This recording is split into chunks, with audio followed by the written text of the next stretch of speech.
You could call him the Zen Master, the Lord of the Rings, or simply the greatest coach in basketball history.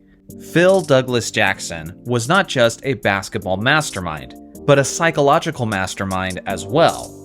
This guy knew how to motivate his players, how to push the right buttons, and how to get a team of egomaniacs to come together and achieve a common goal.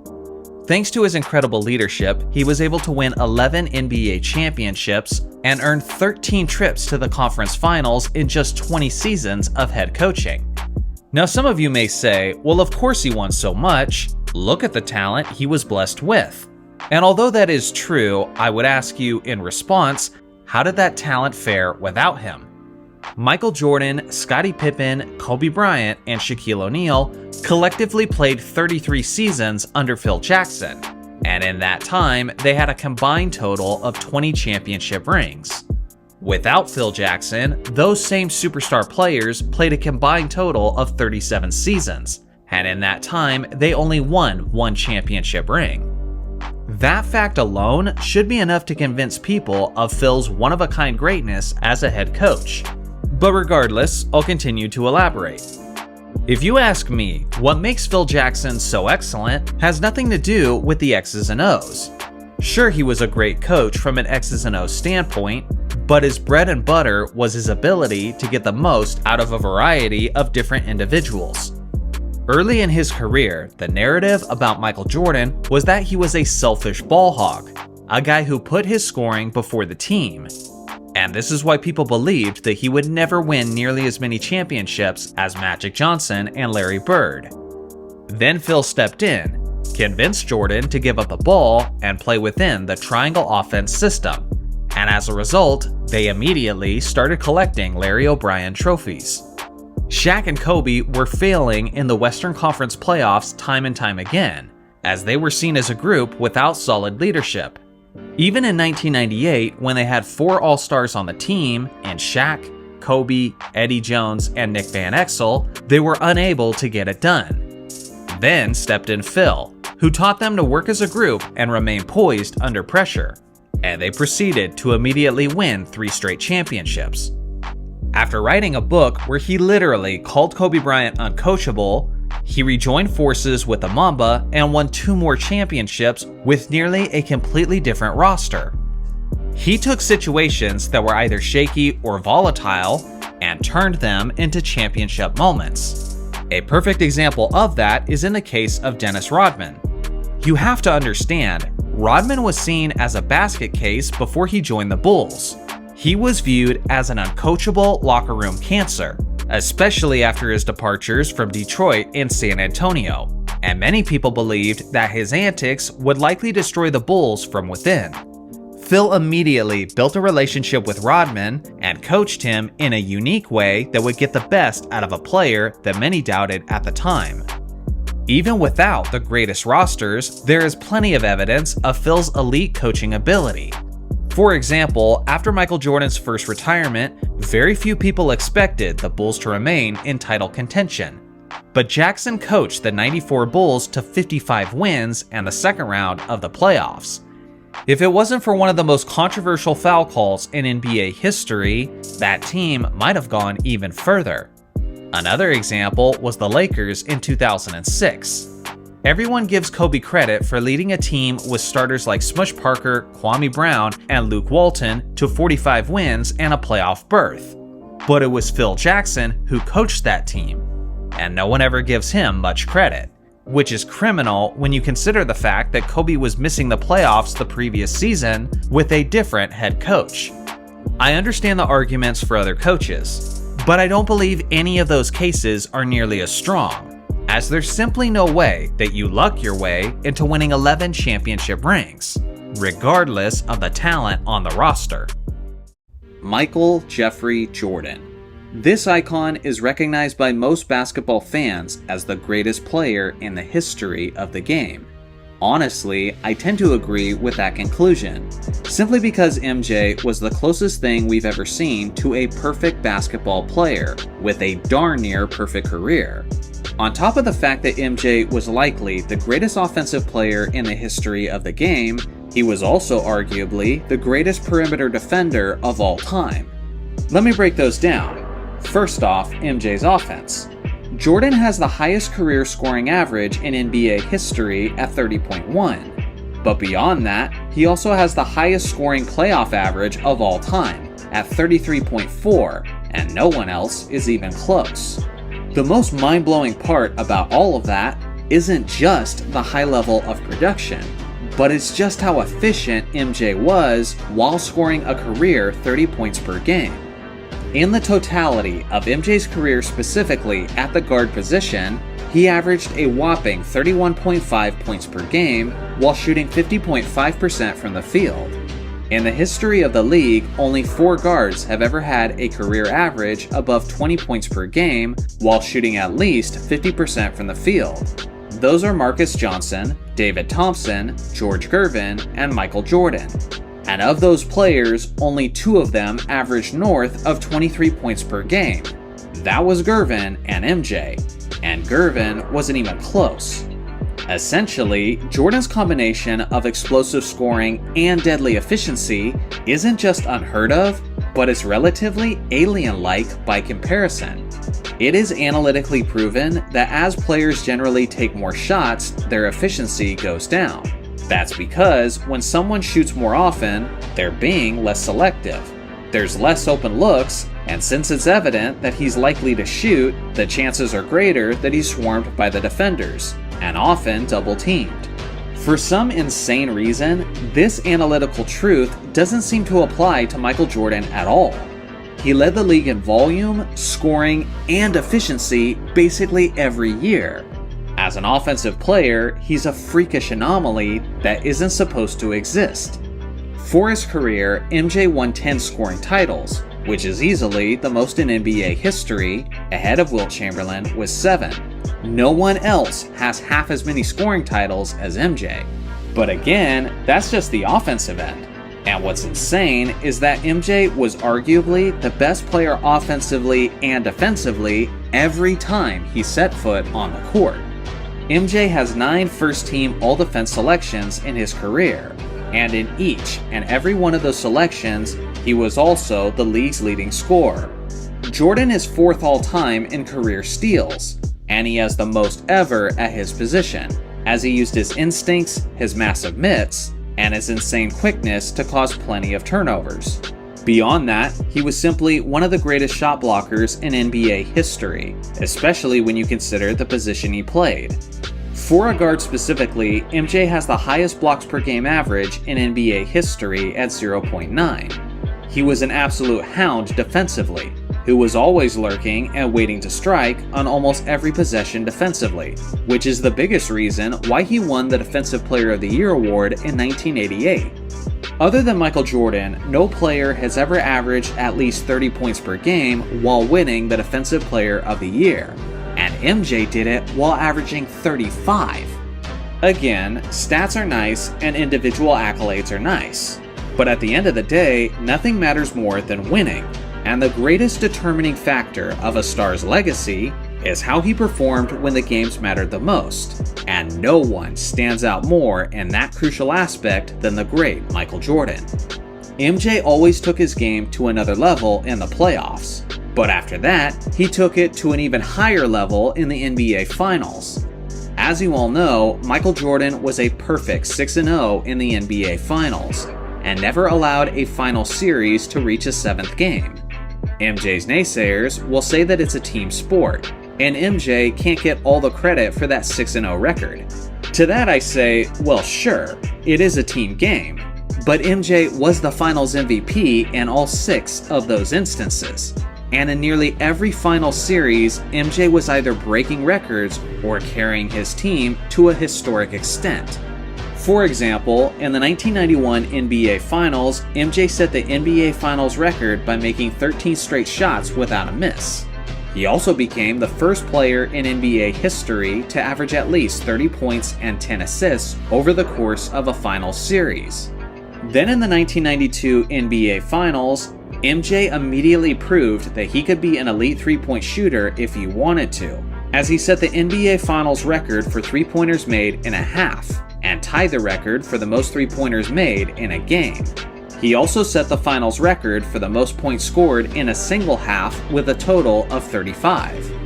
Then in the 1993 finals, MJ exploded, averaging 41, 8, and 6 over the course of that 6-game series. And his 41 points per game average is still the highest scoring average in an NBA Finals series. And he did that against an NBA All-Defender in Dan Marley. In the 1996 Finals, MJ had a bad series by his astronomically high standards. But a bad series for Jordan is simply an average of 27 points, 5 rebounds, and 4 assists on 41% shooting. Most star players would happily take that level of production in a heartbeat. In the 1997 Finals, Jordan showed Karl Malone that he was the real MVP when he hit the game-winning buzzer beater to seal Game 1. Then later in the series, MJ had the famous flu game, where he dropped 38, 7, and 5, despite the fact that he was suffering from food poisoning. And then, in the 1998 NBA Finals, MJ carried his supporting cast at a level that we had never seen before in the NBA Finals, as he averaged 33 of the Bulls' 88 points per game over the course of that series. Then in Game 6, he scored 45 of the Bulls' 87 points, which is still the largest portion of a team's offense in a finals game since the NBA merger. He got the final steal and the final 2 baskets to win his 6th championship in the span of 8 seasons. Simply put, Michael Jordan has never had a bad playoff series, and on the game's greatest stage, he was always doing something iconic or shattering records. You might try to argue in favor of some of the other GOAT candidates, but there was almost always some major hole in their resume that Jordan didn't have in his. For example, Russell may have won more championships than Michael Jordan, but he also didn't play in an era with free agency, and he also was not an elite offensive player like Jordan was, as Russell was almost never the leading scorer on his squad. Wilt Chamberlain was a record breaker like MJ, but he didn't take his game to a higher level in the postseason like MJ did. Kobe Bryant won 5 championship rings and was arguably just as skilled, but he wasn't nearly as efficient as MJ was from the field, in both the regular season and in the postseason. Magic Johnson was a winner and made his teammates better, but he was never anywhere close to the defensive player that MJ was, and that is literally half of the game. Kareem Abdul-Jabbar has just as many championships as Jordan, but unlike MJ, he wasn't always the leading man on his championship teams, as Jordan has 6 Finals MVPs to Kareem's 2. And then there's LeBron James, who not only won fewer rings in a much longer career, but he also had several playoff series where he came up incredibly small when it mattered the most, like the 2007 Finals, the 2010 East Finals, and the 2011 NBA Finals. MJ never underperformed to that extent in the NBA playoffs, as he was the epitome of clutch. You're free to have whoever you want as your personal GOAT, but the truth is, no one has a more complete resume and legacy than Michael Jordan. If you want a guy who is the epitome of explosive and efficient, then MJ is your choice.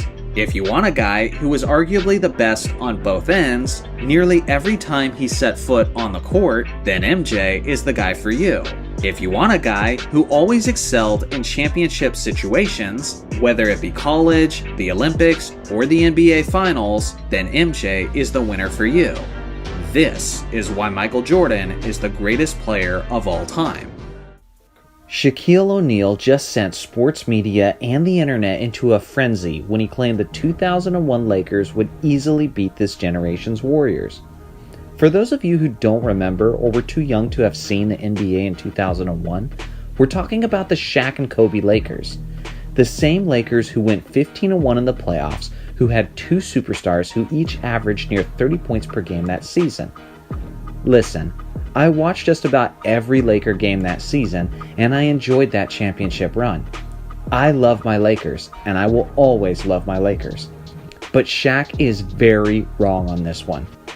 When you're comparing these teams, it's easy to simply look at the great players involved and simply pick the winner based on which stars you believe in.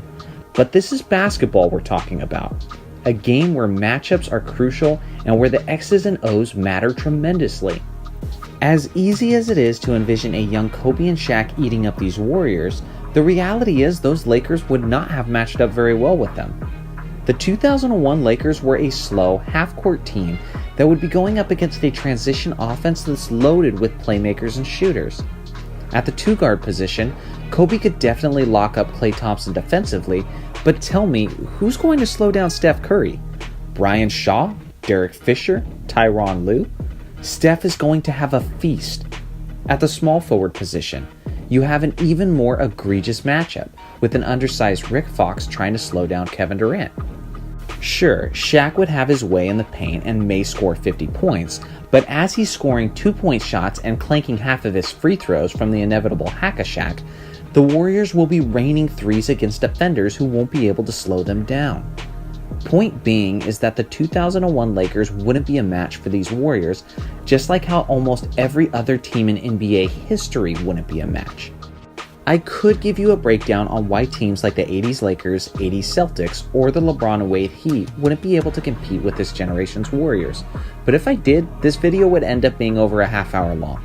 Instead, I'll give you a breakdown on the one lone team in NBA history that could possibly beat these Warriors.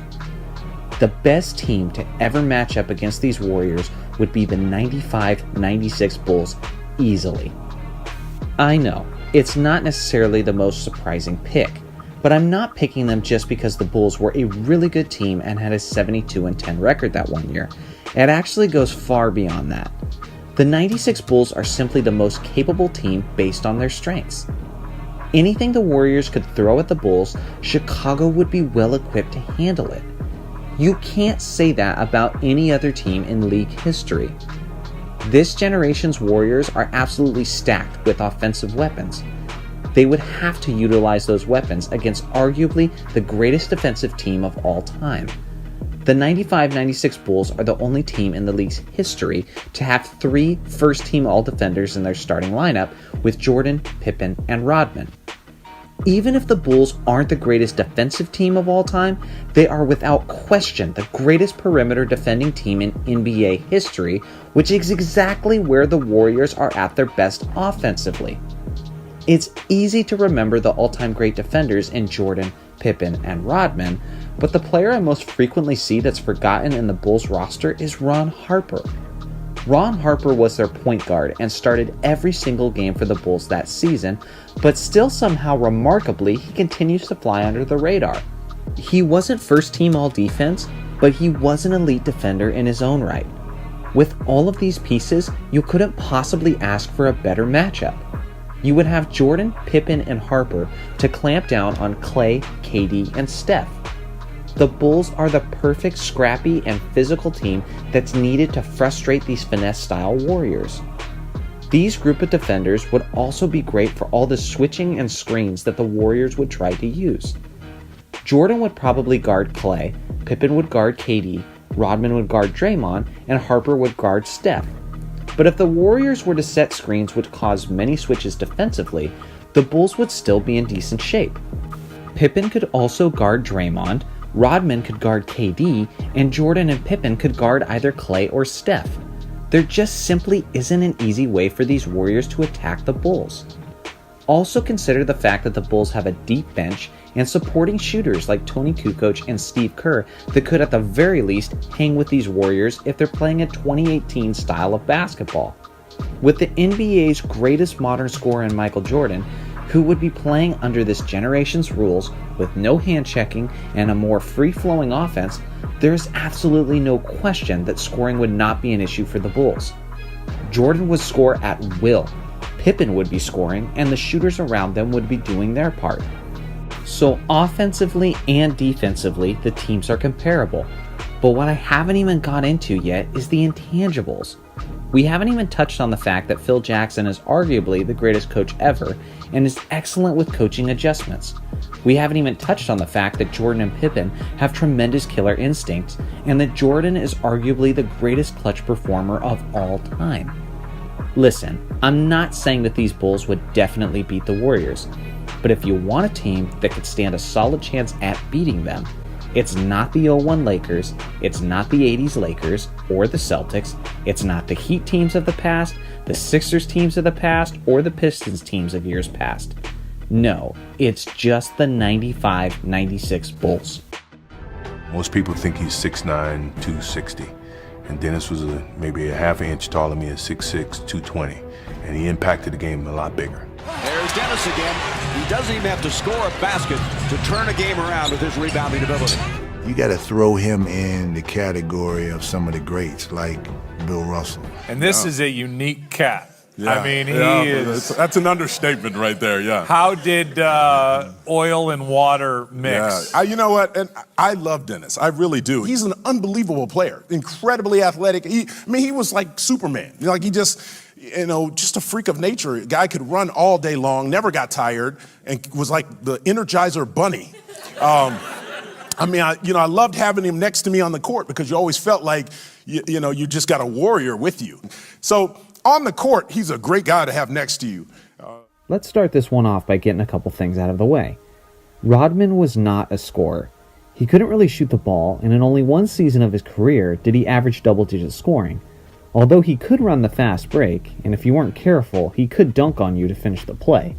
Rodman was also a liability from the free throw line. Before the hack-a-shack was a thing, people were hacking Rodman to send him to the free throw line late in games, as he shot an atrocious 58.4% from the free throw line over his career.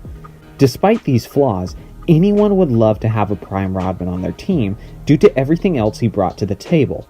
He was called the Freak for a reason. Rodman was a transcendent athlete. Phil Jackson described Dennis Rodman as the greatest athlete he's ever coached. Not Michael Jordan, Kobe Bryant, or Scottie Pippen. Dennis Rodman. And makes sense from the standpoint that Rodman was strong, quick, had incredible leaping ability, and had the stamina to run at 110% capacity all season long. What Rodman was known for more than anything else was his rebounding dominance. Just how dominant? Well, Dennis Rodman actually had a legitimate argument for the title of greatest rebounder in NBA history, or at the very least in recent NBA history. Standing at 6 foot 7 inches tall, pound for pound, inch for inch, he is easily the greatest rebounder of all time.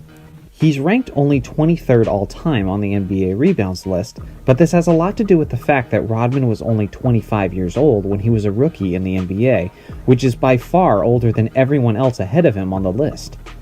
If you happen to think Dennis Rodman's rebound numbers were inflated because of the era he played in, you might be surprised to find out it's actually the opposite. In the modern NBA, the pace of the game has quickened, which means that more shots are going up and more rebounds are up for grabs. In the 1996-97 season, the pace of the game was much slower and teams were averaging only 41.1 rebounds per game. That's the second fewest rebounds for a season in NBA history.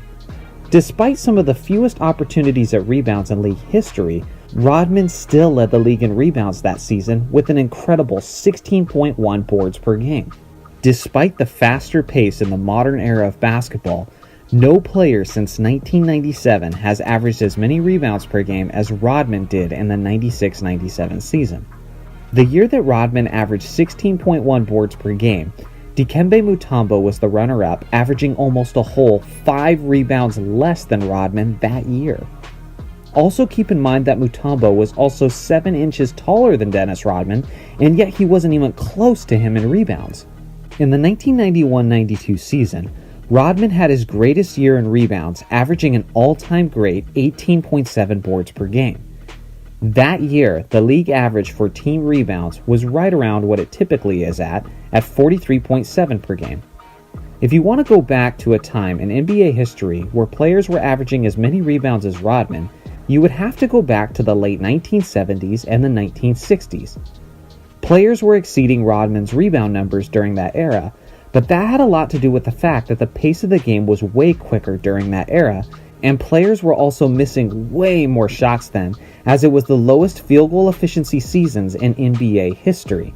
During the 60s to the late 70s, teams were averaging between 51 and 73 rebounds per game. That's an insane statistical advantage compared to the team averages in the low 40s during Rodman's playing days. The point being that regardless of what year you drop a prime Rodman in, he is going to destroy the league with his rebounding numbers due to his freakishly athletic ability, his strength, and his motor to give 110% all game long. And again, Dennis was only 6 foot 7 inches tall. Can you imagine if Dennis was born with a 7-foot frame? How many rebounds would he have hauled in if that was the case? Rebounding was also only a part of Rodman's game. He also had all-time great defense, appearing in 8 all-defense teams, and he won 2 Defensive Player of the Year awards. His defensive game also evolved throughout the years. In his early years with the Pistons, he was a more perimeter defender, as he had a leaner frame, with the quickness and agility to keep up with the best and fastest wing players the league had to offer. In his later years with the Bulls, Rodman put on a lot of muscle and was able to lock up some of the best power forwards and centers in the game. Rodman, at one point or another, was a lockdown defender for all of the 5 positions on the court. In the 1995 season, Jordan and Pippen's Chicago Bulls were eliminated from the playoffs by the Orlando Magic, led by Shaquille O'Neal, Penny Hardaway, and Horace Grant. 1 year later, the Bulls swept that same Magic team out of the 1996 playoffs. So what changed? Well, one of the biggest contributing factors was the addition of Dennis Rodman to the Bulls roster. His interior impact was felt, as he was tasked with guarding Shaq down low. Rodman also killed Shaq on the boards that series, with an average of 15.8 rebounds per game compared to Shaq's 10.8. In later years when Shaq was a Laker, Rodman had stretches where he completely shut down the big man and held him scoreless late in games. If Shaq has 6 inches and almost 100 pounds of an advantage on you, and you're still able to shut him down for stretches, then you know you're an all-time great defender. Rodman wasn't the most gifted offensively, but he's one of the best ever at rebounding and defending. Let's be honest, when you spend your career with scoring assassins like Isaiah Thomas and Joe Dumars, and then scoring slashers like Jordan and Pippen, rebounding and defense is basically all you need. Let me know in the comments section how many rebounds you think a prime Rodman would average in the modern NBA. If I said that Michael Jeffrey Jordan was a player without weakness, what would your reaction be? A lot of people do believe that Michael Jordan was well versed in just about every aspect of basketball. But then there are others that do believe he has one significant weakness, and they will harp on this detail over and over again whenever they're making comparisons to their favorite players. Allegedly, Michael Jordan was a terrible three-point shooter. It makes sense why some fans say this. For his career from three-point range, Michael Jordan shot a career average of 32.7%. And Kobe Bryant shot a career average of 32.9%.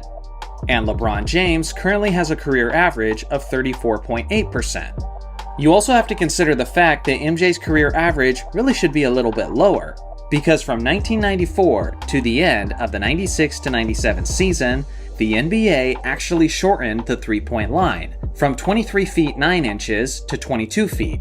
And understandably, league averages from three-point distance went up, and a guy like Michael Jordan had some of his best three-point shooting seasons during that time. I can only imagine how much guys like Carmelo Anthony or Kobe Bryant would have benefited from that shorter three-point line, since they were guys who excelled at long two-point shots. Regardless, it's not like the gap between MJ, Kobe, and LeBron is all that significant from three-point range. But the fact remains, in the regular season, they do have a better career three-point shooting percentage.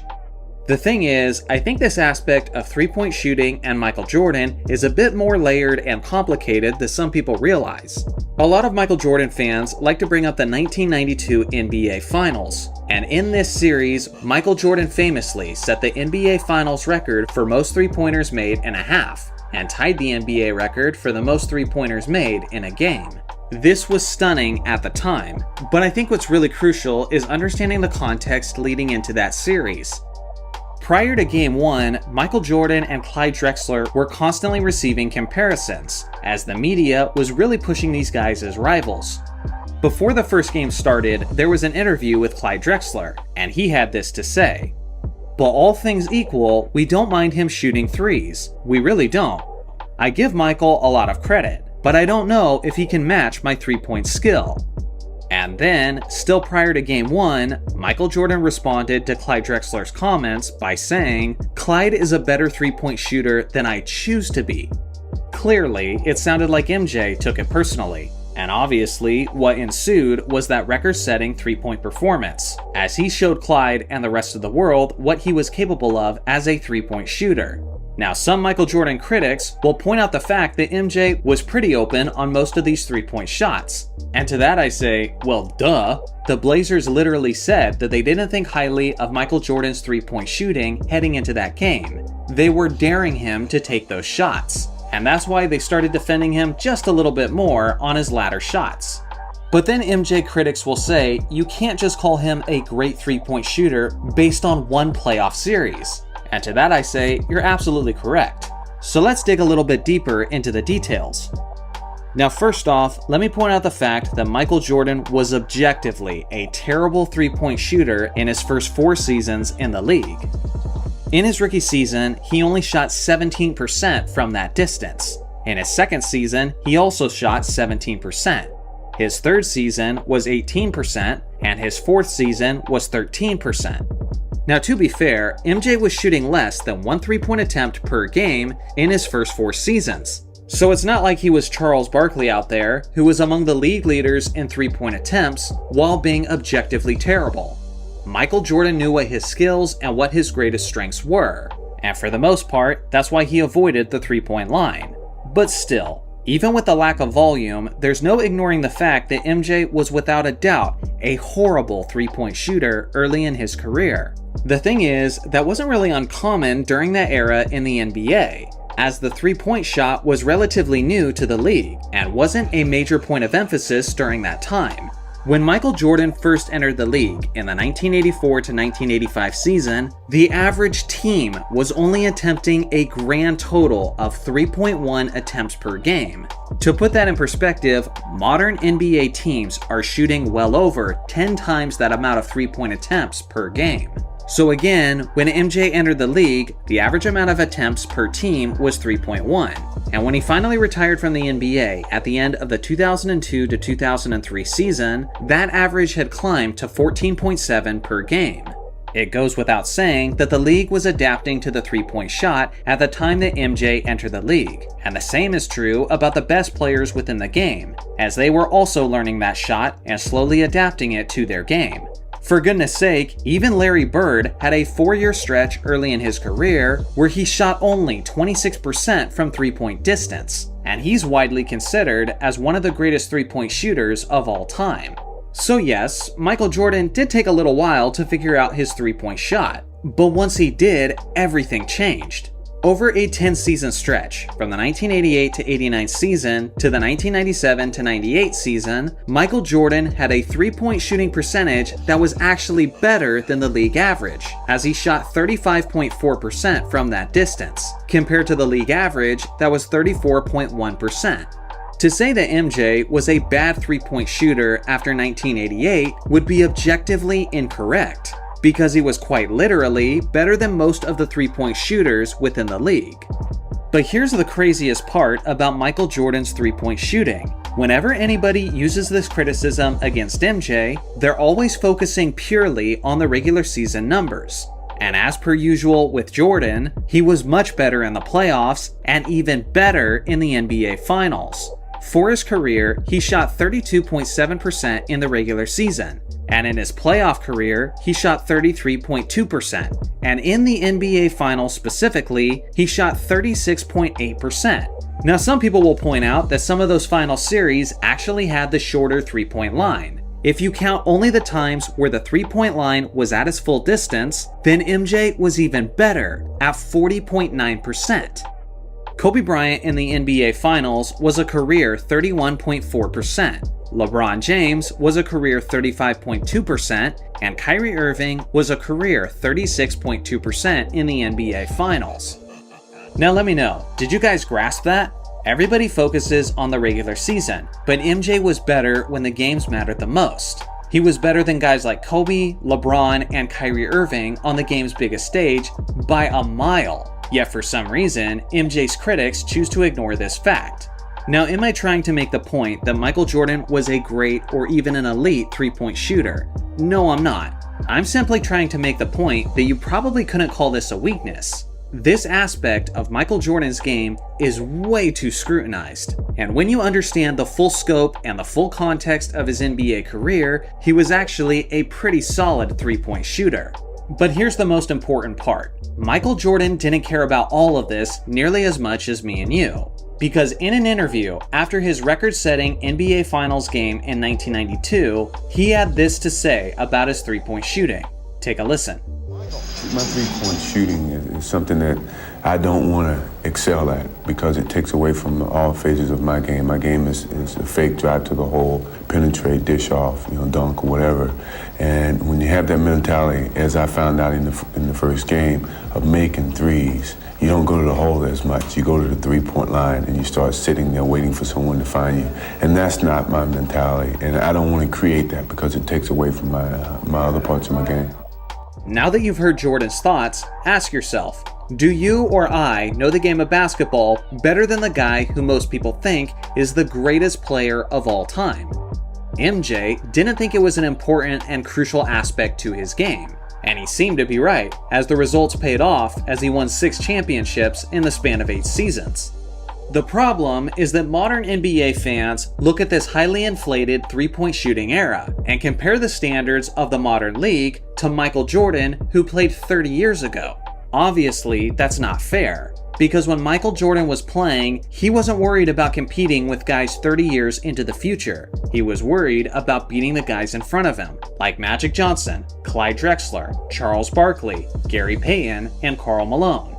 Basketball fans from both sides do this all the time. Because yes, this modern NBA era isn't nearly as physical, but today's NBA players can only compete against the guys in front of them. Would they have survived in the 1980s or the 1990s when the game was way more physical? Who knows? But the reality is they can't compete against those guys. Not until time traveling becomes an actual thing. You can only play the guys in front of you, and Michael Jordan excelled with his style in his specific era. And really, that should be all that matters at the end of the day. So what do you guys think? With all the information now in front of you, would you say that Michael Jordan is a bad, decent, or a great three-point shooter? I look forward to hearing your thoughts in the comment section below. Ron Harper of the 1990s Bulls. He was only there for the second three-peat, but his impact for that team should not be downplayed. Many people lose track of just how stacked those late 90s Bulls were. Jordan, Pippen, and Rodman created all of the headlines, and even Tony Kukoc earned the respect of the basketball world. But what's rarely mentioned is just how impactful Harper was, and how he was a legitimate star in his own right before joining Chicago. In his first 8 years in the league, Harper was averaging around 20 points, 5 rebounds, 5 assists, and 2 steals, while being a pretty solid defensive player. Once in Chicago, he remained a full-time starter, but didn't have to score as much with teammates like Michael Jordan and Scottie Pippen, as his scoring dropped to roughly 8 points per game. On the other hand, Harper usually doesn't get enough credit for his contribution to their all-time great perimeter defense. He was fantastic at frustrating opposing guards and forcing them into making bad decisions. He was usually among the league leaders in steals per game, and when you mix that ability with Jordan, Pippen, and Rodman, well then it's no wonder why they were such a nightmare on defense. Recently, Scottie Pippen had a birthday and turned 58 years old, and on social media was tons of people giving their perspectives on his career and legacy. The thing is, in this current day of basketball discussions, it's so hard to get an honest perspective on the value and impact of Scottie Pippen. And let's just point out the elephant in the room. It's obviously because of the tired debate of Jordan versus LeBron. As much as I hate it, unfortunately, this seemingly never-ending debate has influenced and permeated just about every corner of basketball conversations. Some Jordan fans have an agenda to minimize Pippen's impact, in an attempt to make Jordan appear even greater. And on the other hand, some LeBron fans try to elevate Pippen's greatness to the point that he was basically an equal to Jordan in an attempt to diminish MJ's success. As a grown man who thinks tying your emotional state to a basketball player is pretty pathetic, my only agenda with this video is to give an honest and hopefully insightful perspective on Pippen that will result in plenty of views and help me get my new truck. So without further ado, let's get into it. Over the last couple of days, I've been seeing one specific Pippen quote from 2015 circling the internet all over again. He said, "I was LeBron before LeBron. They want to compare him to the greatest, whether it's MJ or Magic, but he's closer to myself." It's important to keep in mind that Pippen made this comment 8 years ago, which was before LeBron's third championship in Cleveland and long before his fourth championship in Los Angeles. So Pippen's perspective on this comparison may have changed since then. As far as his comparison to LeBron, I can see it in a sense, stylistically. Both players were big and long, physically gifted athletes who were tremendous threats in transition. But the most apt comparison is probably the aspect of the point forward. Despite the fact that both of these stars played primarily at the small forward position, both of them were known to be the main facilitators of their squads. But that's about the point where the comparison ends for me. Unlike LeBron and Jordan, Pippen was a bit of a slow bloomer, as he only averaged 7 points per game in his rookie season, and didn't start a single game that year. He didn't clearly establish himself as the Bulls' second best player until his third year in the NBA, which was the 1989 to 1990 season. Along with that, Pippen also developed slowly as an offensive player, as he didn't average at least 20 points per game until his fifth season in the league, which was during their second championship run in 1992. This brings me to my next observation that people sometimes fail to recognize. Pippen was somewhat limited offensively. Without question, he was one of the greatest two-way players in basketball history. But in no way, shape, or form would I ever consider Pippen as an elite scorer.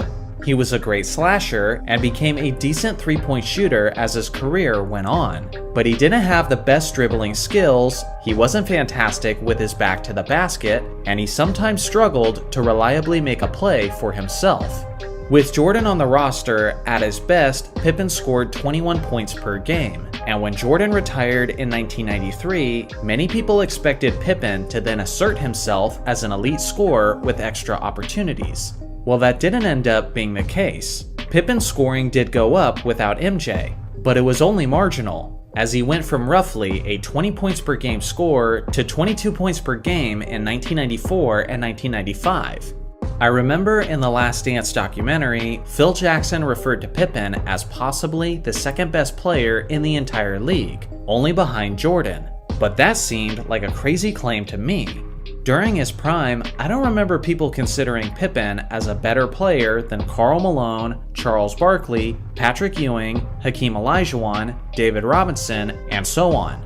Pippen was one of those guys who did almost everything well. He scored well, he facilitated well, and he defended well. But without being an elite league-leading scorer, he seemed to always be held back from being in the conversation of the best players in the league. Now, is that fair? Personally, I think so. Ask yourself this: how many players are referred to as superstars that never got close to averaging 25 points per game? Some facilitators might, but they're usually playmakers on another level entirely, like Magic Johnson and Isaiah Thomas. So maybe Pippen gets a little overpraised at times as an offensive player, but what he doesn't get praised for enough is his all-time great defense. There is a debate on who's the better defensive player, Michael Jordan or Scottie Pippen. Personally, I think it depends on how you look at it. Michael was more of a risk taker. He was the defender who was more likely to leave his man in an attempt to trap the offensive player with a double team. He would also often sneak up on the shooter as the help defender attempting to block his shot. Michael was more likely to abandon his man in an attempt to jump the passing lane and get the steal. When it worked, Jordan looked amazing, but when it didn't, the Bulls usually allowed a basket because of it. On the other hand, Pippen wasn't as much of a risk taker. Instead of daringly trying to force turnovers as often as MJ did, Pippen usually just locked up the opposing player with his smothering on-ball defense. With his lateral speed and remarkable hustle, Pippen's greatest gift defensively was his ability to stay in front of the offensive player at all times, often forcing them into a more difficult shot. The fact that he never won the Defensive Player of the Year award is kind of ridiculous, as he was consistently seen as the standard of excellence for wing defense. So if you ask me, was Pippen the LeBron before LeBron? I don't think so, as he was too limited offensively to earn that title. Was he ever close to being the second best player in the NBA? Again, I also don't think so, as players like Karl Malone, Hakeem Olajuwon, and David Robinson were elite defenders while being in the race for the scoring lead, which is something that Pippen could only dream of. On the other hand, it's a travesty that Jordan won a Defensive Player of the Year during his career, but Pippen did not. Because in terms of pure on-ball defense, I believe Pippen was definitely the best on their first 3 championship squads. So was Pippen the kind of player who you would consider as a franchise-leading superstar, who could have been the best player on a championship team? Honestly, I don't believe so, but he was the perfect teammate to Michael Jordan. In the exact areas where Michael needed help is the areas where Pippen was strong, like defense and distributing. Because Scotty was able to handle so much of the other responsibilities on the court, Jordan was able to focus so much of his energy on dominating the game with his scoring. A good example of that would be their averages during their playoff runs in their 6 championships. In those playoff runs, Pippen averaged more rebounds, more assists, more steals, and more blocks, while MJ obviously scored way more points. Like on most things, the truth lies somewhere in between. Pippen was a vital aspect of the Bulls winning 6 championships, and MJ certainly couldn't have done it without him. But due to his limited abilities as a scorer, he shouldn't be elevated to the level of a top 3 player in the league, or being compared to LeBron James. That's simply too much in the opposite direction. So let me take you back in time. It's October 6, 1993, and the Chicago Bulls are currently the defending NBA champions, just recently winning their 3rd straight title, making themselves the first team to three-peat since Bill Russell's Celtics in the 1980s. Michael Jordan seemed as if he was at the height of his powers, coming off of an NBA Finals series where he just averaged 41 points per game. He was the most famous sports athlete in the entire world. But unfortunately, after the tragic passing of his father, James Jordan, just a few months earlier, Michael Jordan shook the basketball world by abruptly announcing his retirement, which was effective immediately. Obviously, this was overwhelmingly stunning news to the media, to the league office, and to basketball fans around the world. But after the dust settled, one of the biggest questions that remained was how this would affect the Chicago Bulls' playoff chances moving forward. The Bulls' 28-year-old superstar, Scottie Pippen, was now being thrust into a position that he had never been in before in his basketball career, and that was the role of a leader and as the best player on a professional team. As unfair as the burden of responsibility was, it was now Scottie Pippen's job to fill the shoes that were left empty by the legendary Michael Jordan. But he would be doing it with some extra help. In that offseason, the Bulls made several major acquisitions. One of those was the sharpshooting guard Steve Kerr, and the other was the versatile 6'10 small forward Tony Kukoc. The Bulls were coming off of a year where they had finished the regular season with a 57-25 record under the leadership of Michael Jordan. With MJ now out of the picture and only several new role players to replace him, the Bulls seemed to be a wild card heading into the 1993-94 regular season. Adjusting to a Jordan-less offense would be no easy task for Chicago, and because of this, the regular season got off to quite the rough start. By late November, it was appearing as if it was going to be a disastrous lottery season, as the Bulls were sitting 3 games below 500 in the midst of losing 6 out of their last 7 games. But it was right at this point that things finally started to click for Chicago, and first and foremost, finding his groove was the team's new leader, Scottie Pippen. Although he didn't become a league-leading scorer like some expected after the departure of Jordan, he did assert himself as a more well-rounded team leader. as he did a little bit of everything for Chicago. Over the course of the season, Scotti led his team in points, assists, and steals, while being second in rebounds and blocked shots. With Pippen operating as the point forward in Phil Jackson's triangle offense, the Bulls started executing beautifully on a nightly basis, quickly establishing themselves as a contender in the Eastern Conference. At the end of the regular season, they had a 55-27 record, which was good enough for the third seed in a strong Eastern Conference. Scottie Pippen finished that season third overall in the league MVP race, and at this point, many fans in the Windy City were starting to imagine a scenario that they once thought was impossible. The Bulls might just win their fourth straight championship even without Michael Jordan on the roster. As early May was approaching, Michael Jordan was figuring out his place on the baseball diamond, while his former team, the Chicago Bulls, were preparing for their postseason run. Their first round matchup was against the 6th-seeded Cleveland Cavaliers. This was a Cavs team that they had met in the playoffs in the previous 2 seasons, and the Bulls won on both occasions. But with a talented star point guard at the helm for the Cavaliers by the name of Mark Price, they thought that this might finally be their opportunity to eliminate the Chicago Bulls out of the playoffs. But they couldn't have been more wrong. Scottie Pippen had a monster series, averaging 25 points, 10 rebounds, 4 assists, and 3 steals. And as a result, Chicago swept the Cavs in just 3 games. For years, it was Michael Jordan who was known as the Cavalier Killer, as he was torching Cleveland on both ends of the court and hitting game winners time and time again. But now, the Bulls had just convincingly swept the Cavs without MJ. It goes without saying, the team's confidence was now at an all-time high. But waiting before them in the Eastern Conference semifinals was their greatest test yet. It was their rivals, the physically punishing New York Knicks. In the 2 years prior with MJ, the Bulls had had long playoff battles with the Knicks that ended in 6 and 7 games. Historically, they had always been one of the toughest teams for Chicago to get through, so they believed if they were able to win this series, they would absolutely have what it takes to win the championship. What proceeded was an absolute dogfight. As expected, the series opened up being extremely physical and defensively minded, and after the first 2 games in New York, the Knicks had a 2-0 series lead.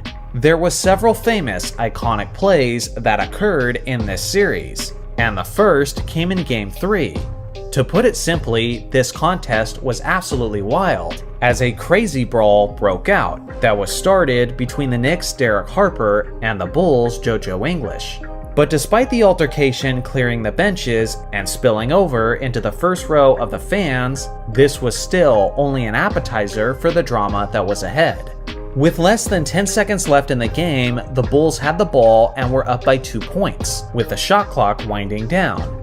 Entrusted to take this shot was the Chicago leading star, Scottie Pippen. But with a somewhat limited bag offensively, he was unable to create a good look and didn't get off a shot, as the shot clock expired with the ball in his hands. On the other end of the court, Patrick Ewing hit a running hook shot to tie the game at 102. Now the ball was going back to Chicago with 1.8 seconds left on the clock.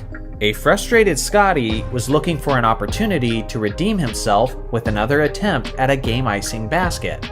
The thing is, the Bulls head coach Phil Jackson had something else in mind. He decided to set up a play where the inbounds pass would go to Tony Kukoc, who had made several game winners throughout the regular season. Scottie was irate at Phil's decision, and in a protest, he refused to go back into the game altogether. Regardless, Kukoc went on to take the inbounds pass and swished the game-winning jumper, proving the fact that Jackson did know what he was doing. Despite the victory, the post-game locker room for the Bulls was described as incredibly tense and very somber. The Bulls center, Bill Cartwright, gave an emotional speech where he called out Scottie for quitting on the team. Now here's the thing, when you see this in the documentaries, and when you see the mainstream media break down this series, usually they make it seem like the series ended then and there, with Scottie's selfishness ultimately being the team's downfall. But that wasn't in fact the case. as Pippen and Chicago bounced back in a major way. The next game in the series was a must-win for Chicago, and Scotti came through mightily as he dropped 25 points, 8 rebounds, and 6 assists on 10 of 21 shooting.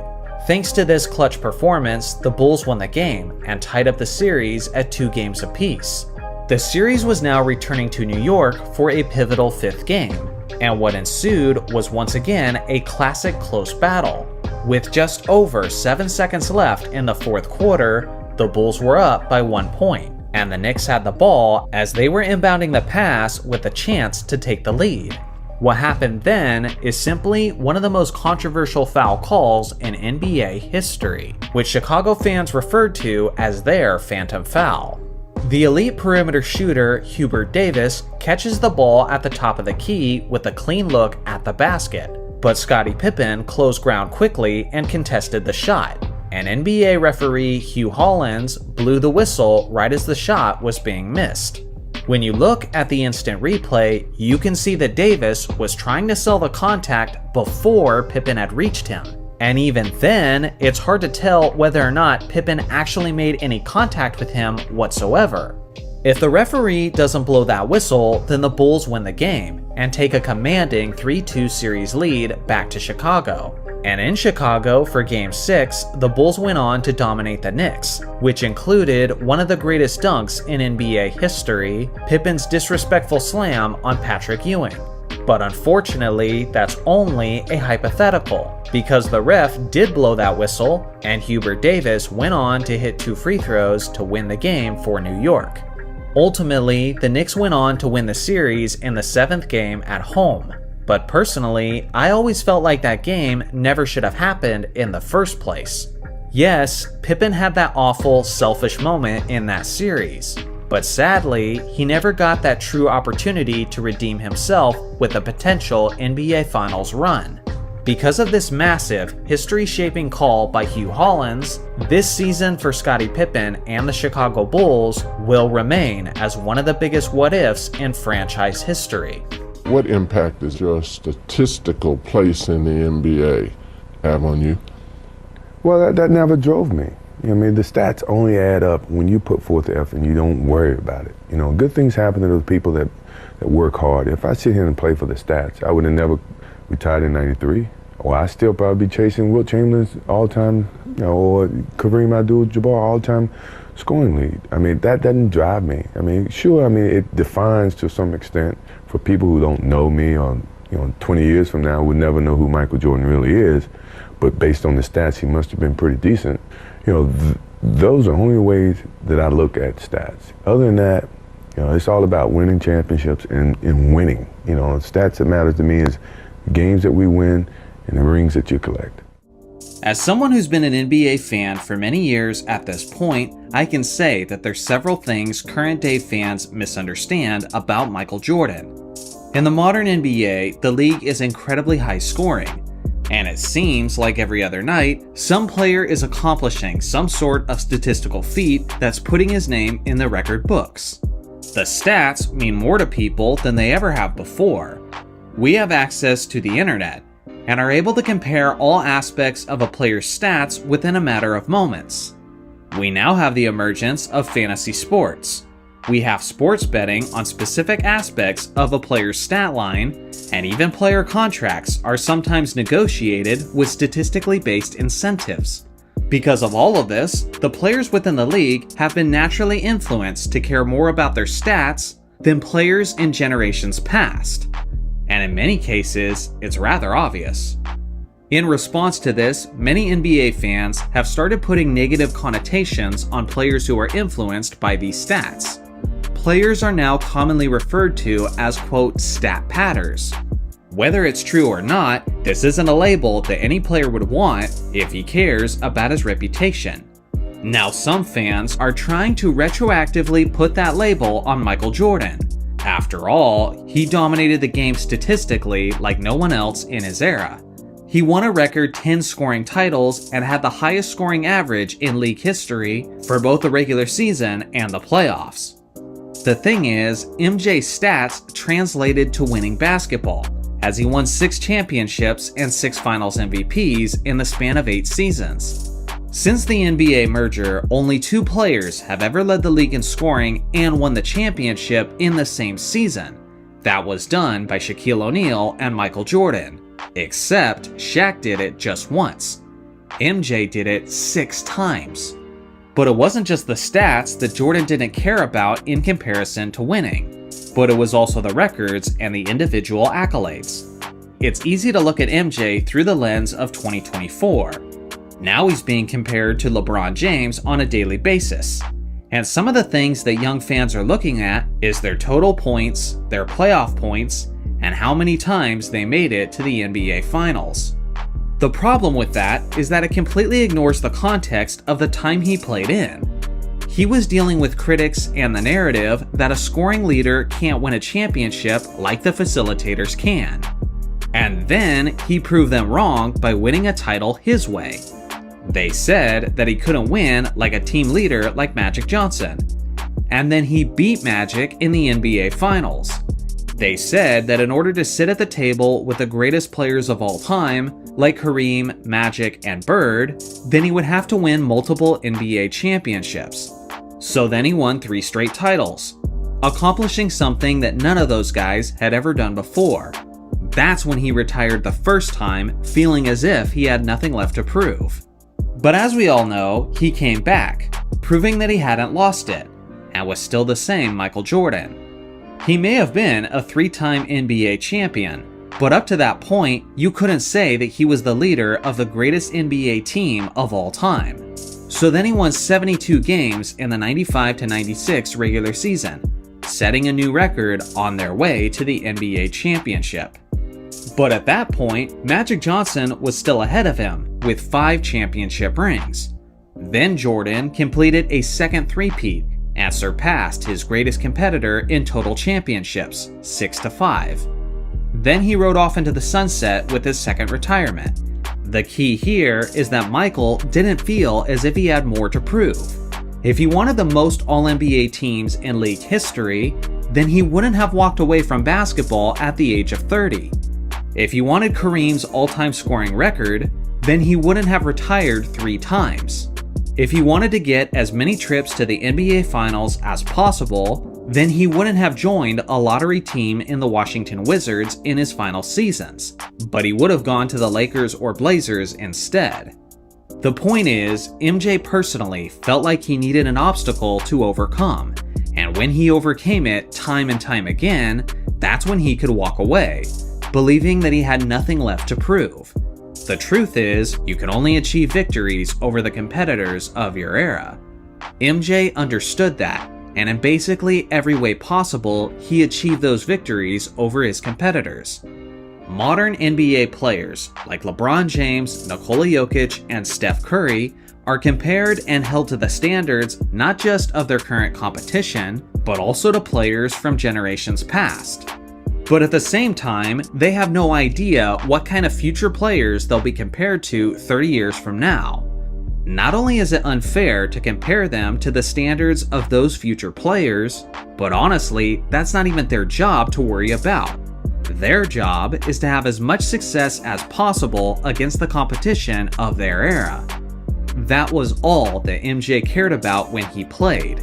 And from that standpoint, no one has ever been better in modern NBA history than Michael Jordan, and it's not even close. That is the truth behind the greatness of MJ. One of the most common criticisms about Michael Jordan's career is how he was only 1-9 in the NBA playoffs before Scottie Pippen was drafted. Seeing how most of you viewers on my channel are longtime basketball fans, you're probably going to recognize that this criticism ignores a lot of context. But I will say, this criticism is becoming more and more prominent on social media, as more and more younger fans are introduced to the game and have no idea what the NBA climate was like in the mid-80s to the late 80s. So with that being said, let me give you a quick history lesson on the situation Michael Jordan was in at that time.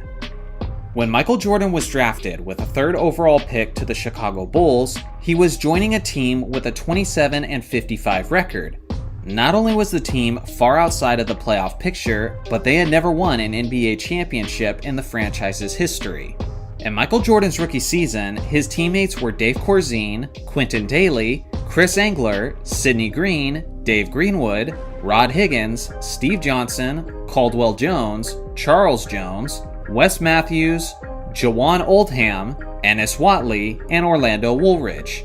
If you are a young basketball fan, I'm curious, how many of those guys have you actually heard of?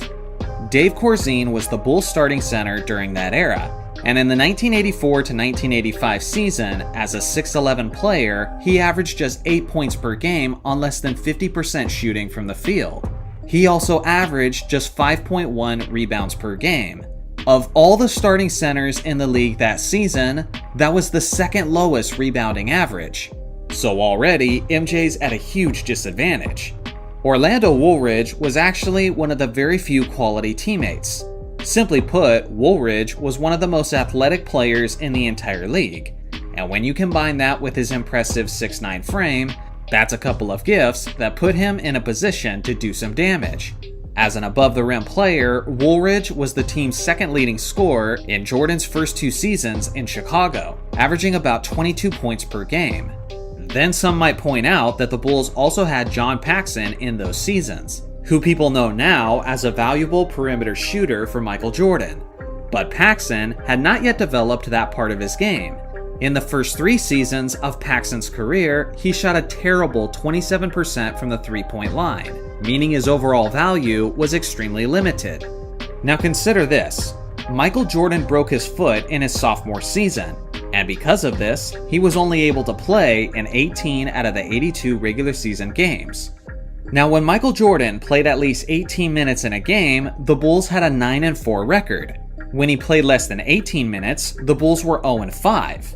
Without Michael Jordan at all, the Bulls had a 21-43 record. They had the second worst record in the Eastern Conference when MJ returned from his foot injury. So when Michael Jordan was active and played decent minutes, the Bulls were winning at a rate of a 57-win team. What this essentially means is that when he wasn't playing, the Bulls were the second worst team in the conference. And when Jordan was playing with regular minutes, the Bulls were the second best team in the Eastern Conference. That is what you call individual impact. Now consider this. In the 85, the 86, and the 87 season before Scottie Pippen showed up, the Bulls only had one Hall of Fame player, and that was George Gervin, who played for Chicago in the 85 to 86 season, which was the final season of his career. The thing is, this version of Gervin was just a shell of his former self in San Antonio, and by the time the playoffs started, he was so washed that he couldn't even get any playing time. He played in only 2 of the Bulls' 3 playoff games against Boston, and in his 11 minutes of action, he was 0 of 1 from the field with 0 points, 2 turnovers, and 3 fouls.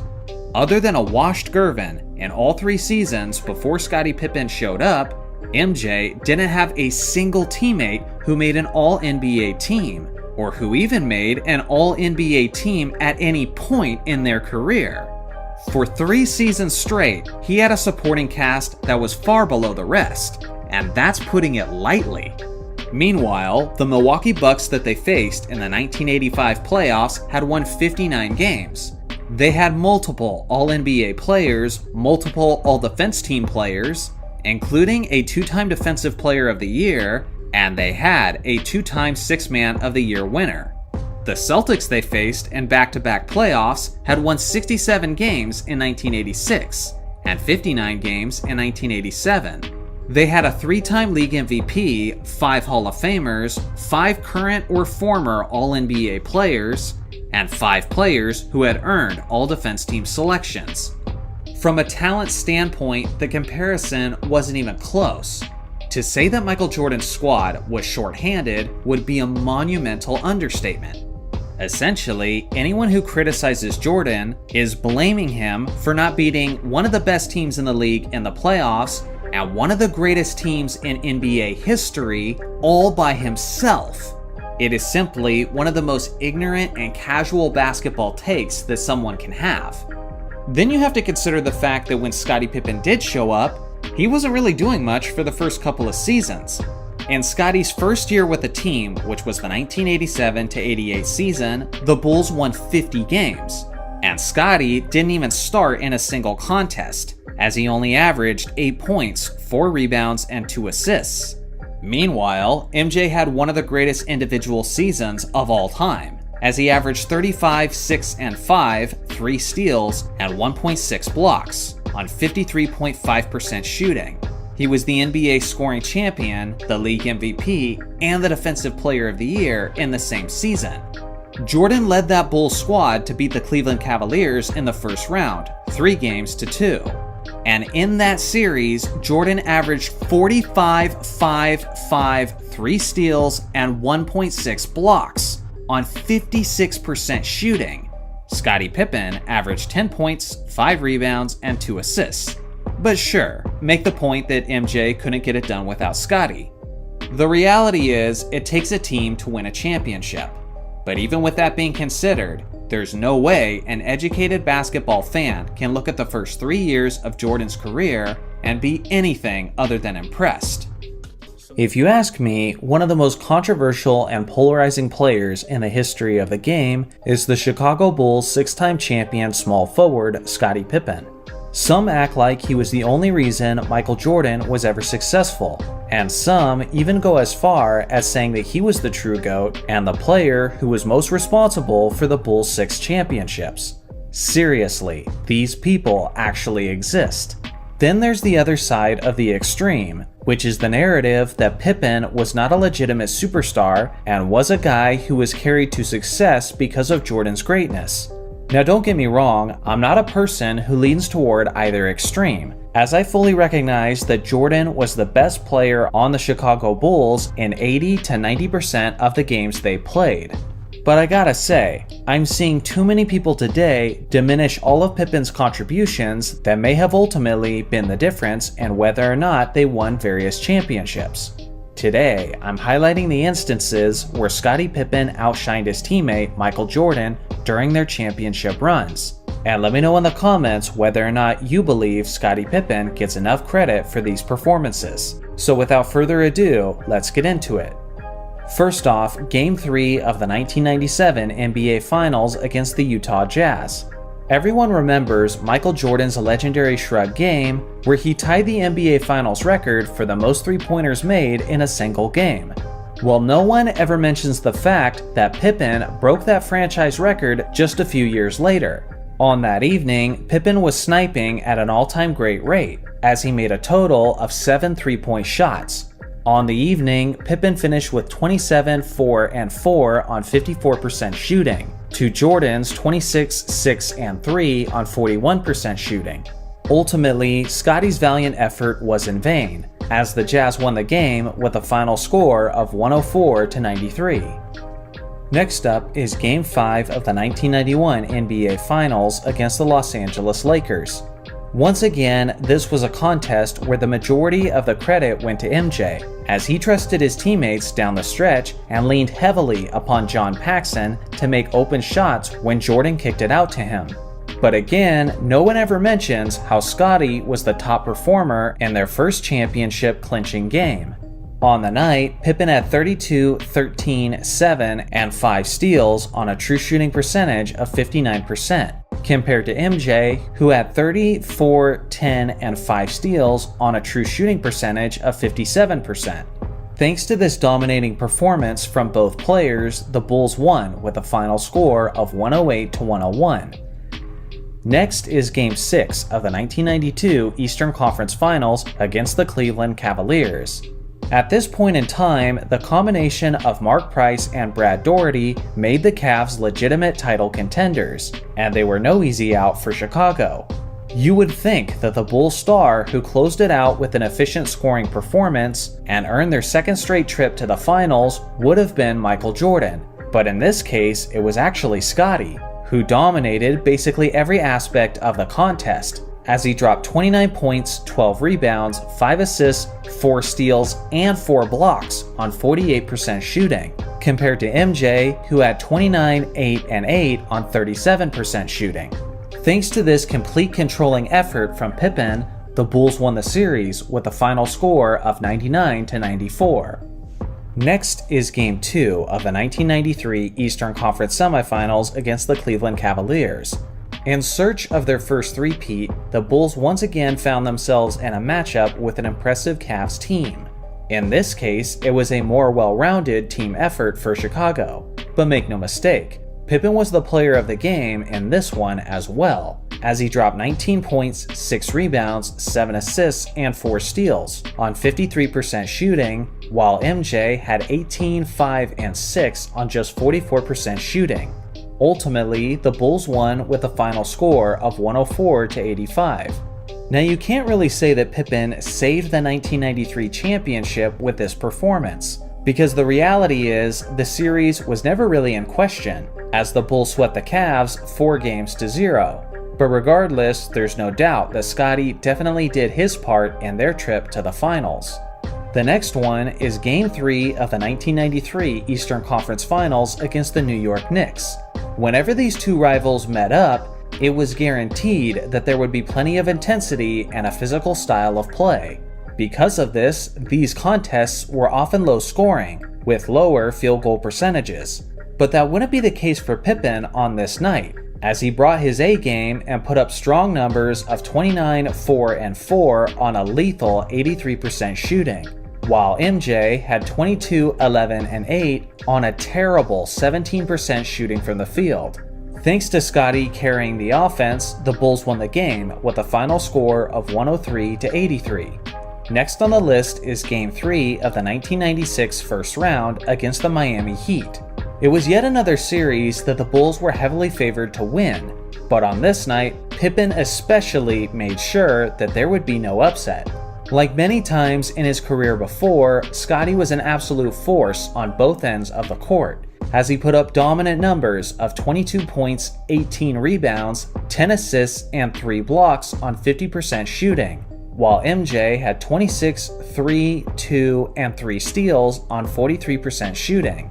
Miami never stood a chance, as Pippen's triple-double led Chicago to a 112-91 victory.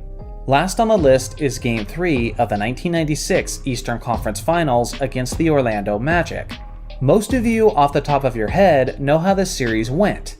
The 72-10 Bulls swept the 64-win Orlando Magic, and usually the narrative was that Michael Jordan executed his revenge after being eliminated by the Magic the previous season. But on this night, the revenge was all Scotti's, as he put up 27, 6, and 7 on 79% shooting, while MJ had just 17, 7, and 4 on 36% shooting. This performance from Scotti is especially impressive when you consider just how low scoring the affair was, as the Bulls won the game in dominating fashion 86-67. Again, let me be fully transparent and say that if I was to make a video about the playoff games where Michael Jordan outshined Scotti, then that video would be 1 to 2 hours long. The point of this video is not to diminish MJ's impact as a perennial championship leader, but rather it's to emphasize the impact of the great Scottie Pippen, whose contributions are often far too slept on. And regardless of your opinions on him since his retirement, his resume as a winner certainly deserves the respect. Winning 3 NBA championships in a row is extremely hard to do. Despite several teams attempting the feat, it hasn't been accomplished since Shaq and Kobe's Lakers did it in 2002.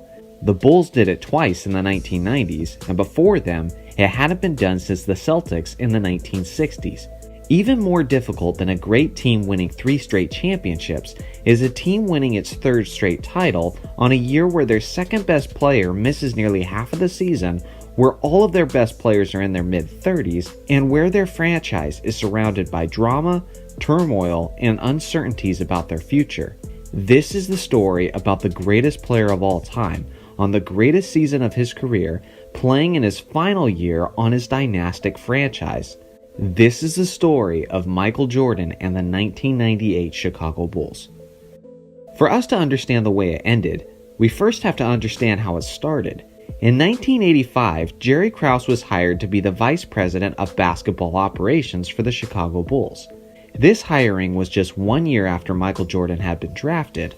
3 games into Jordan's second season in the league, he broke his foot, causing MJ to miss significant time. During those next several months, Jordan would visit several doctors and specialists to get treatment and opinions on his recovering foot. Despite all of the losing the Bulls were doing without Jordan, technically they were still in the playoff picture as it was approaching the end of the season. If you know anything about Michael Jordan, you know that he's the ultimate competitor. Michael desperately wanted to get back out on the court and help his team make the playoffs. Jerry Krause and Bulls management had other things in mind though. Not only did they want to preserve and protect the health of their superstar player, but the Bulls missing the playoffs meant that the Bulls would get a much better draft pick. Even if Michael could return to the floor and carry his Bulls to the playoffs, management knew that their roster was nowhere near strong enough to beat the stacked elite teams like the Celtics and Pistons. As you can see, this put them at a crossroads. Jordan wanted to compete at all costs, while Krause wanted to build for the future. Both parties had ulterior motives. After Jordan's first meeting with the doctors, Krause was informed of the doctor's information, but to him, it sounds like Michael and the team representatives are saying two different things. Because of this, Jerry Krause decided to show up to the next doctor's meeting with Jordan, but this time, Krause brought a tape recorder to record everything that was said by the doctors. This infuriated Jordan because it implied that Krause didn't believe Jordan and he was essentially calling Michael a liar. According to Jerry Krause, several doctors said there was an 80 to 90% chance that Jordan would re-injure himself if he played again that season. Fast forward to the next doctor's meeting, and now Michael Jordan brought a tape recorder. Jordan claimed that Krause was lying about the severity of the injury because he wanted the Bulls to miss the playoffs in order to get a better draft pick. Ultimately, like most situations, Jordan eventually got his way and returned to play that season. But the damage had already been done, and Krause and Jordan were anything but friends. 2 years later, the relationship grew even worse. Jordan's favorite teammate and best friend in the league was defensive power forward Charles Oakley. Krause proceeded to trade Charles Oakley without even notifying Jordan. Krause claimed that he couldn't get a hold of Jordan since Michael was at a boxing match that night, but that did not alleviate Jordan's anger. Throughout the years, it just got worse and worse. Jordan, Pippen, and many of the players in the Bulls squad hated Jerry Krause, while Krause was constantly seeking more recognition for the success that the Bulls were having. Phil Jackson also began feuding with Jerry. Jackson wanted to be more involved in personnel decisions, but Krause felt it was unnecessary and refused to include Jackson. Let me take a second to let you know that I'm barely scratching the surface of the issues between Krause and the coaching staff and the players, but I don't want this video to be an hour long. Michael Jordan publicly said that he wanted the team's owner to fire Jerry Krause and put Phil Jackson in as general manager and as head coach. Krause publicly said he didn't care if the Bulls went 82-0, Phil Jackson was coaching his final season for the team. Basically, lots and lots of things built up to the Bulls' 1998 season, which would be their last run. Phil Jackson was over it, and mutually decided with Jerry Krause this would be Phil's final year. And as a result, Jordan too would be playing in his final season because he didn't want to be part of a Bulls organization without Phil Jackson in it. This was the type of drama and the circus the Bulls were in heading into the 1998 NBA season. Upon the Bulls' first team meeting of the year, Phil Jackson gave out handbooks to all of his players that included the plays in the schedule among other things. On each handbook read the title and theme of that season, The Last Dance. Throughout the year, the media had been speculating on whether or not this would be the Bulls' final run, but behind the scenes, it was basically a foregone conclusion. On top of all of the Jordan, Phil, and Krause drama, Pippen had his own drama with Bulls management as well. At times, he had been involved in trade talks in large part because of contract disputes, and as a way to stick it to upper management, Scotti decided to get his much-needed back surgery on company time. He could have got the surgery during the summer, but instead, he put it off and missed the first half of the regular season as he recovered from the surgery. Dennis Rodman, on the other hand, didn't have any unusual drama, but he would be 37 years old by season's end, and the wear and tear was beginning to show in his performance, especially during the playoffs. The 95-96 Bulls are likely the greatest team in NBA history, but by 1998, that juggernaut was pretty much a distant memory. With all the drama, aging players, and health issues, this was a team that really shouldn't have won the 1998 NBA championship. but this is exactly why I believe this was the greatest season of Jordan's career, and maybe the greatest season of any player in NBA history. Jordan obviously had to carry a greater load this season, and carry is exactly what he did. As a 35-year-old shooting guard, Jordan led the league in scoring, averaging nearly 30 a game while playing a massive 39 minutes per game, and he played in all 82 games. He was first team all-defense, meaning that he was the best defender at his position. He was first team all-NBA. He was the All-Star Game MVP. He was the regular season MVP. And he was the NBA Finals MVP while securing his 6th NBA championship. Speaking of scoring, Jordan averaged 28.7 points per game that season, which is astonishing when you consider that teams were only averaging 95.6 points per game that season. Jordan averaged nearly 30 a game as a 35-year-old when NBA scoring was much lower and much harder to come by. That was just the regular season scoring though. What Jordan did in the NBA playoffs was next level legendary. He dramatically increased his offensive output to 32.4 points per game while logging a brutal 41.5 minutes per game. By the time the NBA Finals rolled around, Rodman was no longer starting for Chicago, and Dennis averaged only 4 points and 8 rebounds in the finals. Pippen also averaged less than 16 points per game in that series, which meant that the load that Jordan was going to have to carry that series was of historic proportions. In the finals, Michael gave one of his greatest performances. He averaged a massive 33.5 points per game, while the entire Chicago team averaged 88 points per game that series. He made up over 38% of the team's offense. Kawhi Leonard was last year's Finals MVP, and he averaged 28 points per game that series. If Kawhi had handled as much of the scoring load percentage-wise as Jordan did for the Bulls in '98, Kawhi would have averaged over 42 points per game in the finals. Hopefully, this paints a clearer picture of just how legendary Jordan's last dance with the Bulls truly was. On their final NBA Finals game, Jordan scored 45 points. He had the game-winning steal and the game-winning shot. If Jordan was the GOAT by the time he had his 5th NBA championship, then the 1998 season was essentially the year that ended the discussion. After the '98 season, Phil Jackson left the Chicago Bulls, which in turn meant Jordan retired from the NBA. Determined to prove that he could rebuild the dynasty, Jerry Krause traded Scottie Pippen, Luke Longley, and Steve Kerr, and Rodman left in free agency. As a result, the Bulls plummeted from a 62-win team to a squad with only 13 wins the following season. Krause was never able to rebuild the Bulls to be anything close to a contender, and he ultimately retired as general manager in 2003. There is one rule to success that everyone must know in the NBA. No one can do it alone. Usually it takes two, if not more. Today, I'm breaking down my list of the top 6 greatest duos in NBA history. And let me tell you, creating this list is hard. Sure, you may know who your top picks are, but ranking certain duos above others can simultaneously feel justified and blasphemous. I'm sure many of you will be triggered by my rankings and by my omissions, so let me know in the comments how you're much smarter and how your list differs from mine. Starting off at number 6, Larry Bird and Kevin McHale. These two are the biggest reason why the Boston Celtics dominated the Eastern Conference in the 1980s. What's truly special about this tandem is that you could argue that they're the two most all-around efficient scorers ever at their positions, as Bird had a 5-season stretch where he had 50-40-90 percentages, and Kevin McHale is one of the few players who shot 60% from the field and 80% from the free throw line in a season.